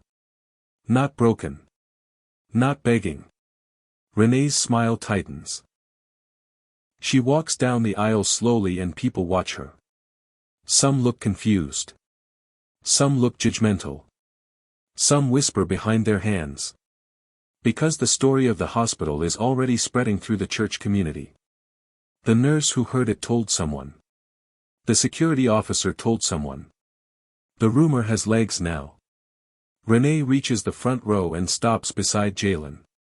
She leans down and whispers in a voice coated in sweetness. "Baby, I'm here." Jalen looks up at her. His eyes are steady. Renee smiles. "I just want to support you," she whispers. Jalen nods once. Then he turns his head back toward the pulpit. He does not invite her to sit beside him. He does not hold her hand. He does not even acknowledge her performance. Renee's smile flickers. She stands there for a moment like she is waiting for him to act like her husband again. Then she slowly sits 2 seats away. Her family sits behind her. The church is quiet now and the pastor steps up to the pulpit. He clears his throat and begins speaking about Jalen's father. He talks about service. He talks about faith. He talks about generosity. He talks about how Jalen's father funded scholarships quietly. How he helped families pay rent without ever taking credit. How he donated to church projects anonymously. Jalen's eyes widen slightly as he listens. He never knew. He never knew his father was doing all this. Renee's face tightens as she listens too. Because every story sounds like money. Every story sounds like resources. Every story sounds like someone with wealth. Then the pastor says something that makes the room hold its breath. He says, "Brother Carter was a man of great means but even greater humility." Renee freezes. Her eyes widen. Marcus leans forward behind her. Curtis shifts in his seat. Laverne's mouth opens slightly. Renee's heart starts pounding. Jalen sits still. The pastor continues. "Many of you did not know because he did not want you to know. He lived simply because he believed money should never become a person's identity. But today we honor him properly because he has earned it." Renee's throat tightens. She turns her head toward Jalen and her eyes narrow. Now she knows. Now she knows there was money. And she knows Jalen knew. And he did not tell her. Renee leans closer and whispers sharply. "You knew." Jalen does not respond. Renee whispers again. "Jalen, you knew." Jalen remains still. The service continues and the choir sings a hymn that makes the entire church feel like it is vibrating with grief. People cry. Real tears. Not performance tears. Jalen's eyes fill too. Then the pastor calls up speakers. And this is the moment Renee has been waiting for. She expects to be called up as the daughter-in-law. She expects to stand in front of the church and perform her grief and win sympathy. She expects to rewrite the story in public. But the pastor does not call her. He calls the first speaker. A man in a navy suit with silver hair. The man stands and walks to the pulpit. He introduces himself as the CEO of a regional investment firm. He says Jalen's father was his mentor. He says Jalen's father was the silent partner who helped build their company. The church murmurs. Renee's eyes widen. Marcus's jaw drops slightly. Curtis's face turns pale. Laverne grips her tissue like it might save her. The man continues. He says Jalen's father built an empire through quiet investments and real estate and business partnerships. He says Jalen's father was one of the smartest financial minds he ever met. And he says something that makes the room explode in whispers. He says, Brother Carter was a billionaire in every sense except the way he carried himself. Renee's whole body locks. Her eyes dart around the church. People are whispering. Some are shocked.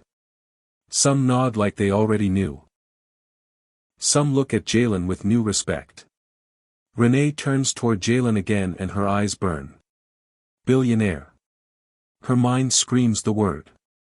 And suddenly the humiliation she gave Jalen at the deathbed begins to rise back up inside her like bile. Because she realizes.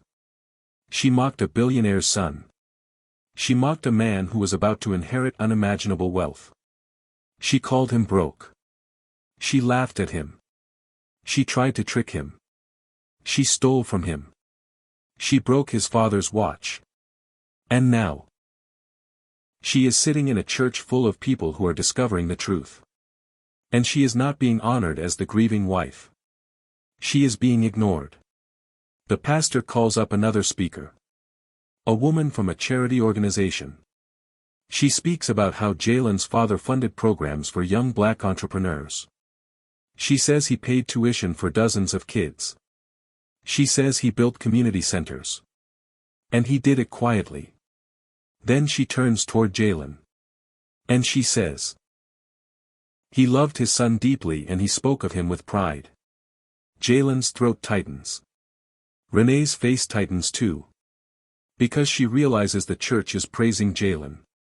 Not her. The pastor finally steps back to the pulpit. And he says, now we will hear from the person Brother Carter loved most in this world. His son. Jalen Carter. The church becomes silent. Renee's heart pounds. Because she thinks this is the moment. This is the moment Jalen will speak. This is the moment he might reveal the truth. This is the moment he might expose her. Renee sits up straight and fixes her face into a soft grieving expression. She prepares to cry on cue. She prepares to be seen. Jalen stands up slowly. He walks to the pulpit with steady steps. He looks out over the crowd. He sees people watching him with respect. He sees officials. He sees executives. He sees church elders. He sees neighbors. He sees strangers. And then he sees Renee. Sitting there with her perfect black dress and her fake tears ready. Jalen places his hands on the pulpit and he begins speaking. His voice is calm. His voice is steady. And every word is heavy with truth. He says, my father was the strongest man I ever knew. He says, he taught me that dignity is not something people give you, it is something you keep. He says, he taught me that a man does not need to shout to be powerful. He says, he taught me that money without character is just a curse. The church listens. Renee's throat tightens. Because she hears the message and she knows it is aimed at her. Jalen continues. He says, my father lived simply because he wanted to protect the people he loved. He says, he protected me even when I didn't understand it. He says, and I want to honor him today not just with words but with action. Renee leans forward slightly. Her eyes burning. Then Jalen says something that makes the entire church freeze. He says, my father also taught me that when people show you who they are you should believe them. Renee's breath catches. The church becomes still. Jalen looks directly at Renee now. And his eyes are calm. Not angry. Not emotional. Just clear. And he says, "Some people use my father's final moments as entertainment. Some people mocked him. Some people mocked me. Some people tried to take advantage of my grief." The church murmurs. Renee's face turns pale. Laverne's eyes widen. Marcus shifts in his seat. Curtis's jaw tightens. Jalen continues. "And I want to say this publicly. My father's deathbed was not a place for cruelty. And anyone who brought cruelty into that room will not be welcomed into the legacy he built." The church erupts in whispers. Renee's body goes stiff. Her eyes dart around the room and she realizes people are looking at her. Not all of them know. But they are guessing. They are connecting the dots. Jalen steps back from the pulpit. He says a final line about love and faith and honor. Then he looks down at the casket near the front. And he whispers, "Rest easy, Daddy. I got it from here." The church rises in applause. Not loud like a celebration but heavy like respect. Renee sits frozen. Her face tight. Her eyes burning. Because she just realized. Jalen did not expose her name. But he exposed her spirit. And in a room full of witnesses. He marked her as unworthy. And now. She is trapped. Because if she storms out she looks guilty. If she stays she looks like a hypocrite. And either way. The city is watching. The service ends and people begin filing outside to the cars. The procession is ready. Black luxury vehicles lined up like a presidential escort. Renee stands slowly and follows behind Jalen. Her family huddles close around her.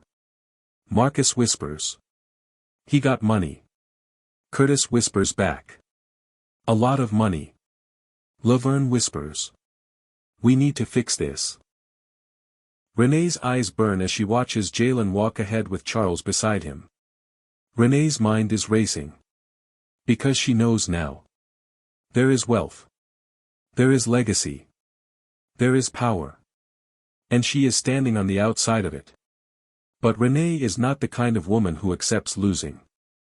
Renee is the kind of woman who fights harder when she sees the prize.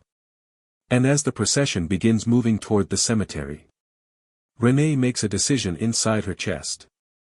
A decision that is not love. Not grief. Not respect.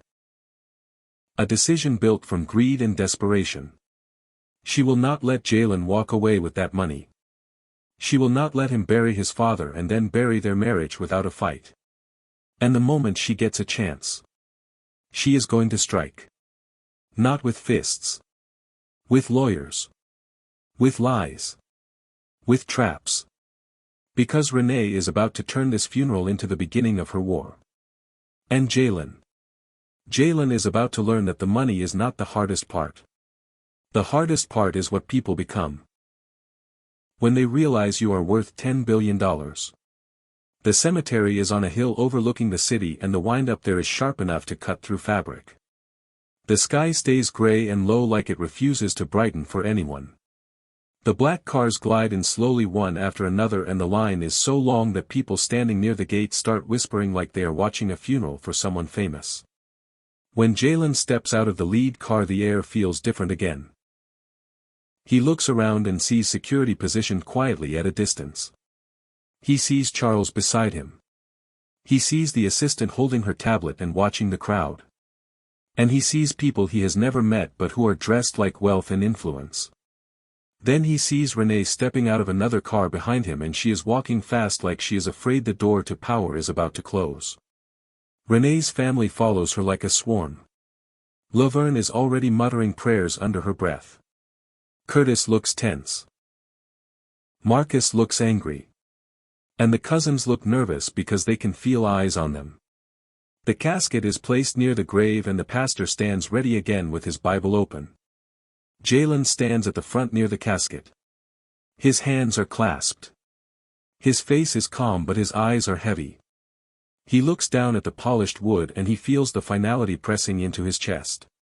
This is the last time he will stand near his father like this.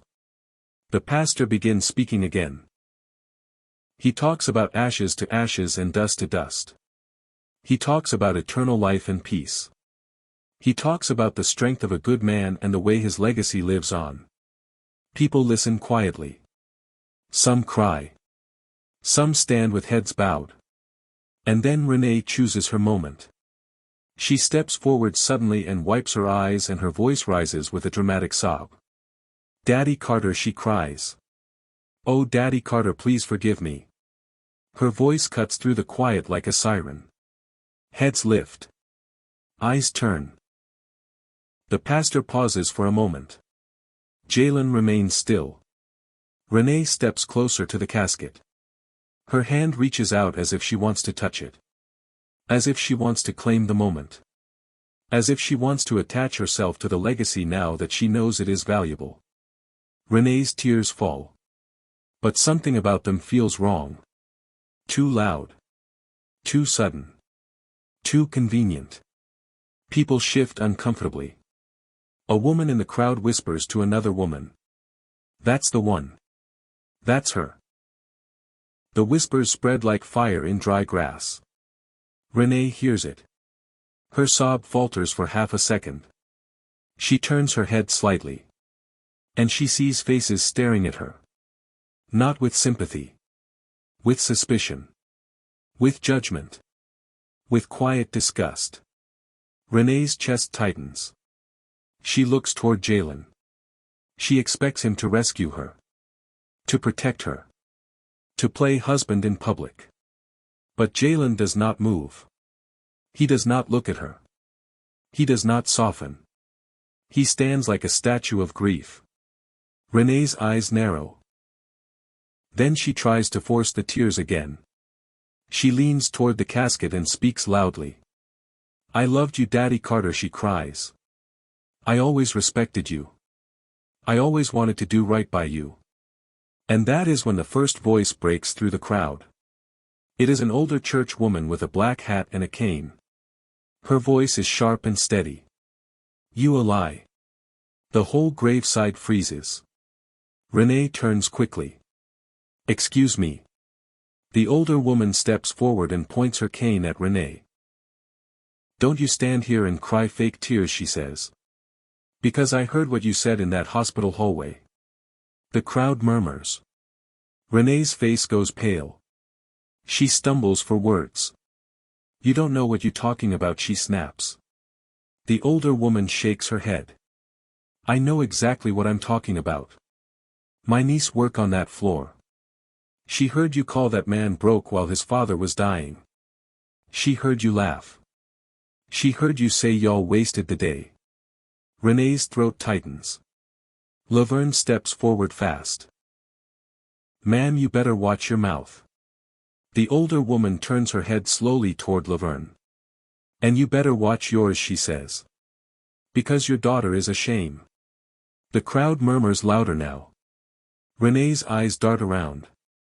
Her performance is collapsing. She tries to grab the moment back. She lifts her hands. "This is not the time for gossip," she cries. "This is a funeral." The older woman nods. "Exactly," she says. "That's why you should have acted right." Renee's eyes burn. She turns toward Jalen and her voice shakes. "Jalen, say something. Tell them. Tell them I wasn't like that." Jalen finally turns his head toward her. His eyes are calm. And he speaks in a voice that is soft but clear enough for everyone to hear. "Renee, please step back." The words hit Renee like a slap. Step back. Not defend her. Not protect her. Not comfort her. Step back. Renee's mouth opens. Her eyes fill with fury.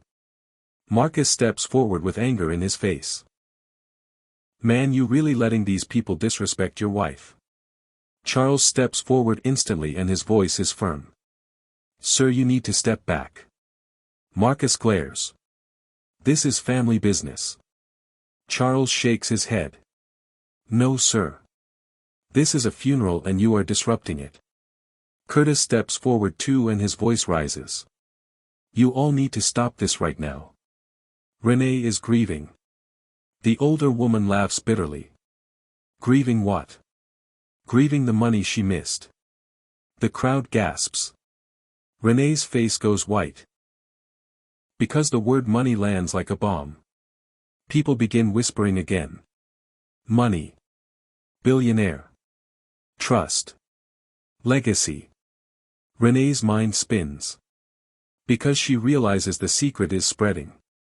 Not the full 10 billion. But enough. Enough for people to see the truth. Renee snaps. I don't care about money. I cared about that man. The older woman shakes her head. Then why you try to make Jalen sign inheritance papers in the hospital? The crowd murmurs again. Renee freezes. Because she realizes that story is out too. She turns her head sharply toward Charles. You told them. Charles's face remains calm. I did not have to. People saw you. People heard you. Renee's breathing becomes heavy.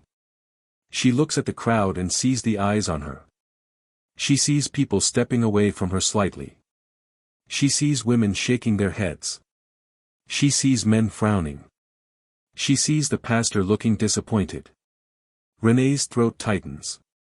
Then she tries another move. She drops to her knees in the grass. She sobs loudly. She presses her forehead to the ground. And she screams. I'm sorry. I'm sorry. I'm sorry. Her family rushes toward her. Laverne tries to lift her. Curtis tries to block people from looking. Marcus stands over her like a guard. But it is too late. The moment is done. The city has seen her. Not as a grieving wife. But as a woman exposed. Jalen stands still. He watches the scene for a moment. And he feels something inside him settle. Because this is what his father meant. Do not fight her with fists. Let her fight herself. Renee stands up suddenly and wipes her face.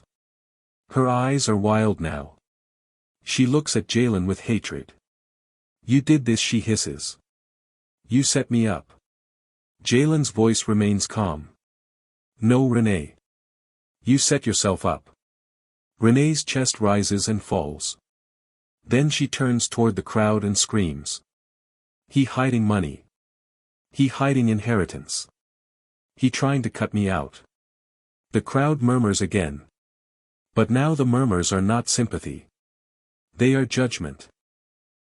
Because people are seeing her greed in real time. The pastor raises his hands and speaks firmly. Enough. Enough. We will not disrespect the dead.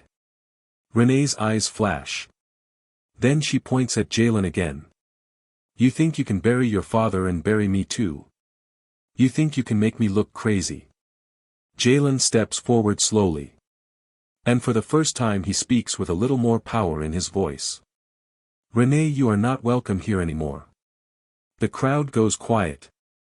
Renee's mouth opens. Laverne gasps. Marcus steps forward. Curtis steps forward too.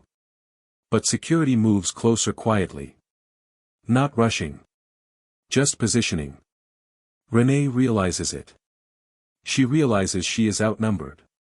She realizes she cannot win this moment. So she does what she always does when she loses in public. She retreats to fight in private. Renee backs away slowly. But she does not leave without a final threat. She looks at Jalen and her voice is shaking. You think this is over? It's not over. I'm your wife. And I will take what's mine. Then she turns and storms back toward the cars with her family following behind her. People watch her go. Some shake their heads. Some whisper. Some look at Jalen with sympathy. The pastor continues the service and the casket is lowered into the ground. The sound of the ropes sliding is soft and final. Jalen steps forward and drops a handful of dirt into the grave. His hand trembles. His voice is barely a whisper. "Goodbye, Daddy." The wind blows. The dirt falls. And the earth closes over the man who built an empire in silence. When the service ends, people come to Jalen one by one. They hug him. They shake his hand. They tell him his father was a great man. They tell him they are proud of him. They tell him they saw the way he held himself. They tell him his father raised him right. Jalen nods and thanks them quietly. But his mind is already looking ahead. Because he knows Renee is not done. Not even close. She just got publicly embarrassed. She just got exposed. She just got pushed out of the legacy. And people like Renee do not accept humiliation quietly. They retaliate. They plot. They strike. Charles steps beside Jalen and speaks softly. "She will file today," he says. Jalen nods. "Let her." Charles looks at him. "Are you ready for what comes next?" Jalen looks down at his father's cracked watch again. Then he looks up at the city skyline in the distance. And his voice comes out steady. "I was born ready." Because Jalen understands now. The funeral was not just a goodbye. It was a warning. A warning to Renee. A warning to her family. A warning to anyone who thought the Carter name was weak. The warning was simple. The Carter legacy is protected. And the son is not the same man anymore. But Renee does not understand warnings. She only understands consequences. And the consequences are coming at midnight. When the trust activates. When the 10 billion becomes real. And when Jalen finally stops hiding. And starts moving like the man his father always knew he was. Because Part 9 is not going to be about grief anymore. Part 9 is going to be about power. And Renee is about to learn what happens. When you humiliate the wrong man. At the wrong moment. And you wake up the giant you spent years trying to keep asleep. Midnight arrives quietly. No thunder. No fireworks.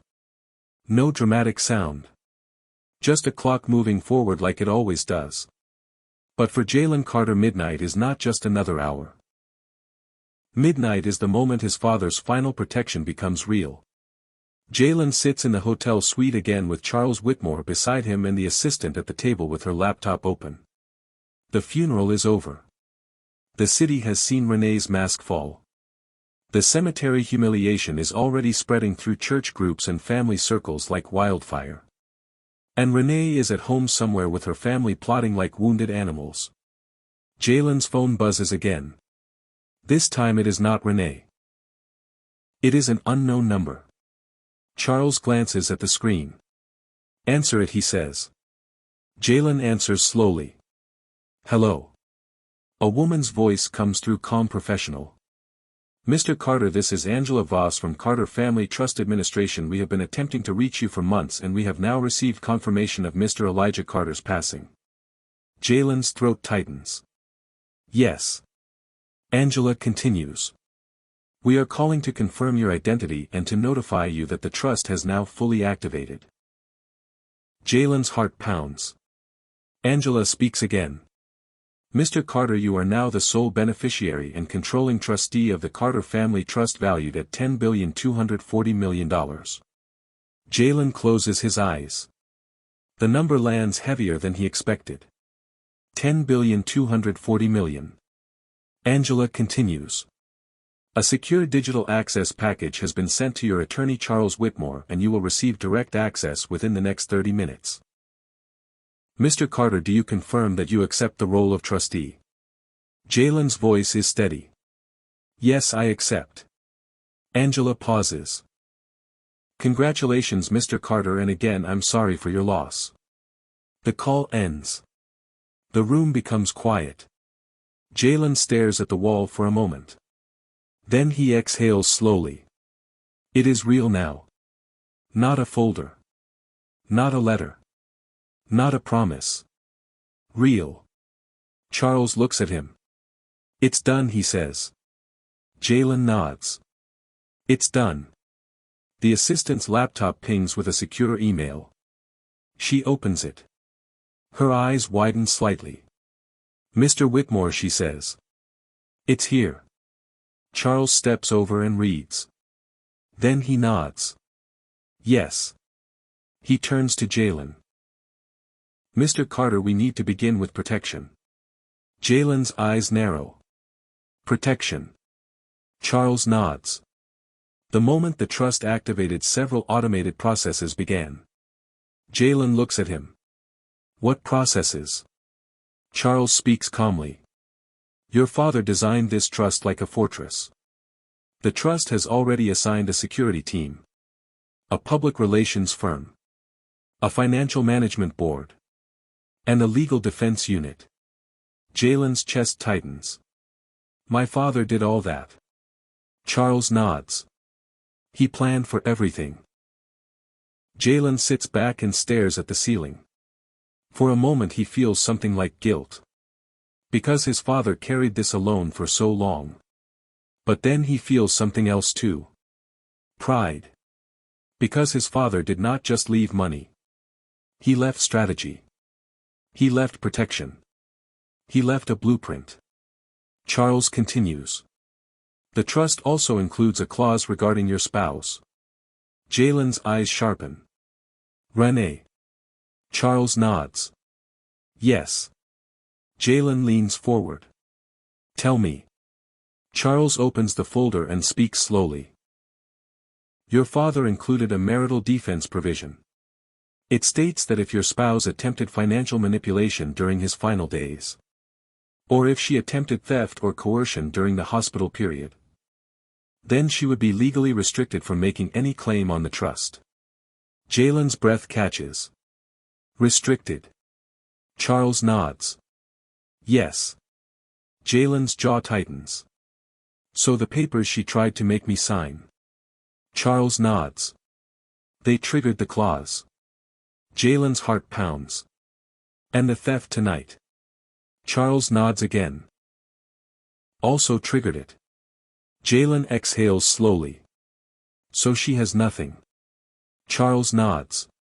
Nothing from the trust automatically. Jalen's eyes narrow. But she can still file for divorce. Charles nods. Yes. But her claim becomes weak. Jalen sits back. Then his phone buzzes again. This time it is a notification. A message from Charles's office system. Renee has filed for emergency divorce and temporary spousal support. Jalen stares at the message. She moved fast. Charles nods. As expected. Jalen's jaw tightens. What did she request? Charles reads quickly. She requested temporary possession of the marital home. She requested a restraining order claiming emotional abuse. She requested access to all assets.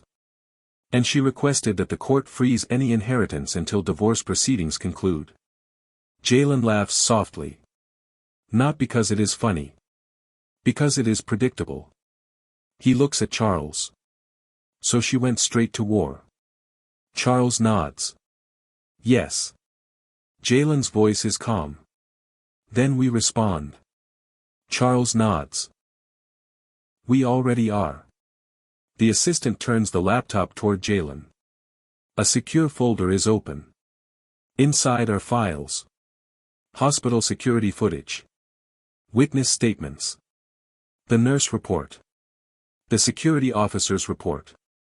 The funeral incident. Photos of the forced lock. Photos of the empty safe box. Video footage from the hotel security cameras showing Renee's family arriving at the house earlier.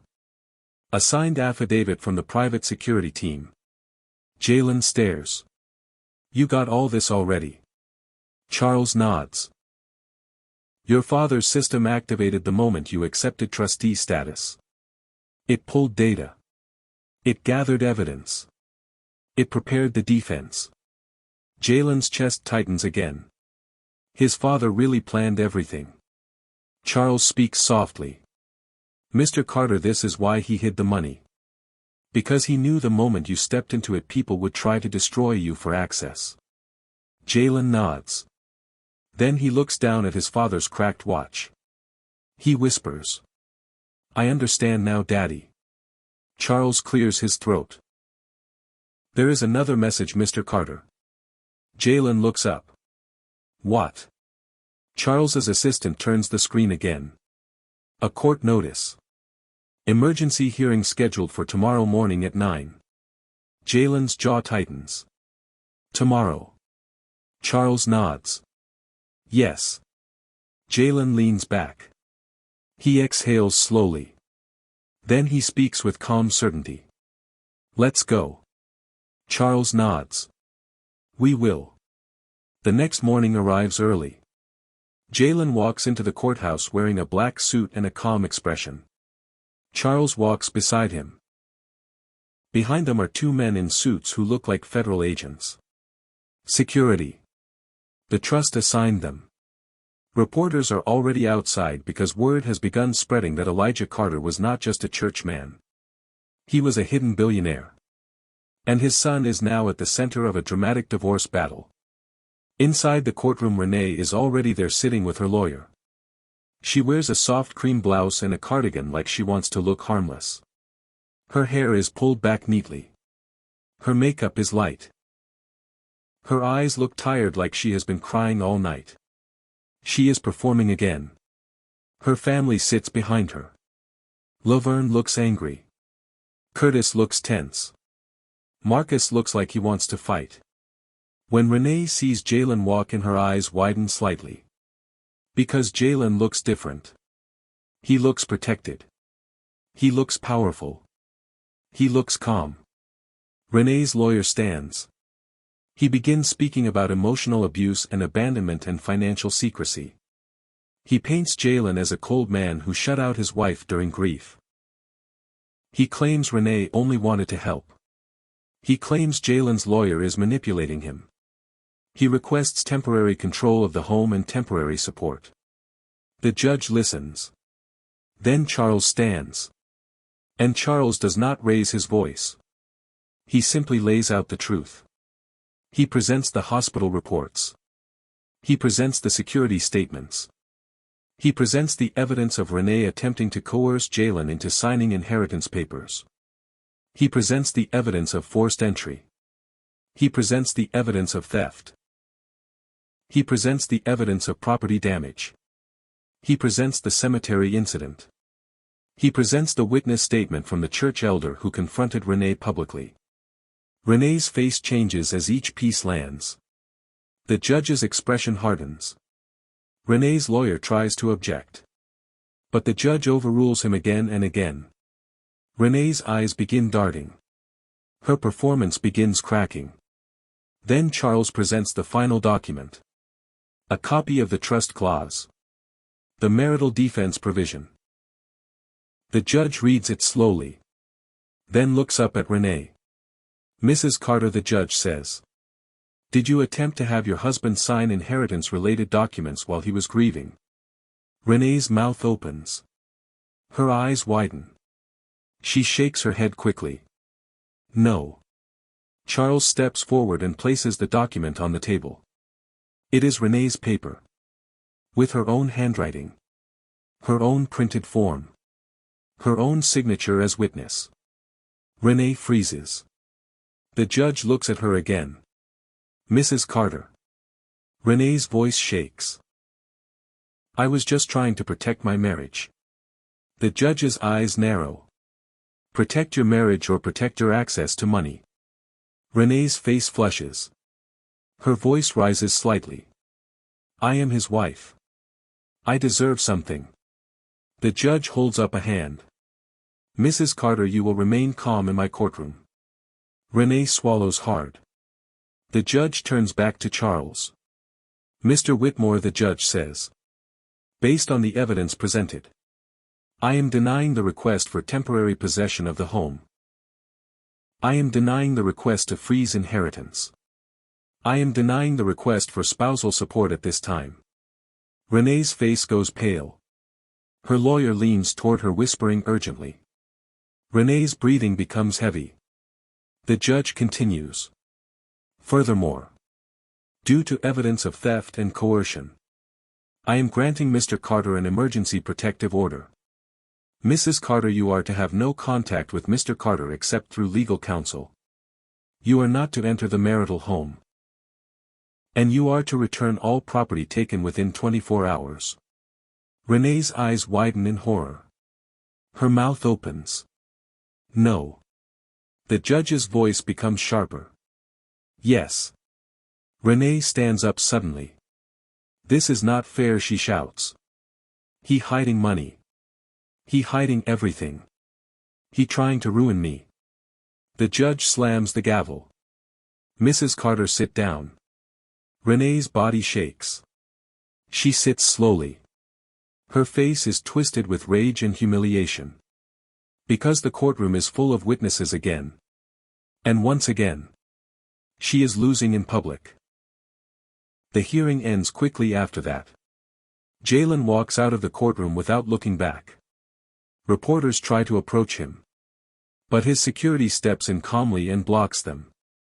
Jalen gets into the car with Charles. And the moment the door closes, Jalen finally exhales. Charles looks at him. It's done, he says. Jalen shakes his head slowly. No. It's just beginning. Charles nods. Yes. Because now she will retaliate in other ways. Jalen's eyes narrow. Let her.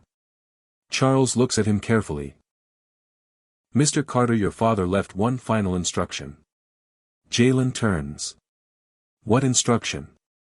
Charles reaches into his folder and pulls out another envelope. Jalen's throat tightens. He opens it slowly. Inside is a short letter. Son. If Renee tries to destroy you after she is exposed, do not destroy her back with anger. Destroy her with truth. Show the world what she did. Then walk away. Because the greatest revenge is not humiliation. It is freedom. Jalen's eyes fill. He looks out the window. The city moves on. People walk. Cars pass. Life continues. And somewhere Renee is sitting with her family, furious and humiliated and panicking. Because she just lost access to everything she thought she was entitled to. She just lost the home. She just lost control. She just lost the narrative. And worst of all, she just lost the man she thought was weak. Jalen closes his eyes. He whispers softly. Thank you, Daddy. Then he opens his eyes again. And he speaks to Charles in a calm, steady voice. I want the divorce finalized fast. Charles nods. We will do it. Jalen nods. And after that, I want to build what my father wanted. Charles nods again. Yes. Jalen looks down at the cracked watch. Then he speaks one last sentence. The Carter legacy doesn't end with pain. It begins with purpose. And as the car drives away from the courthouse, Jalen finally understands. His father's deathbed humiliation was not the end of him. It was the moment he was reborn. Not as a broken man, but as the rightful heir of a $10 billion trust. A man with dignity. A man with strategy. A man with freedom. And Renee. Renee will live the rest of her life knowing she mocked the wrong man. At the worst moment. And she lost everything because of it.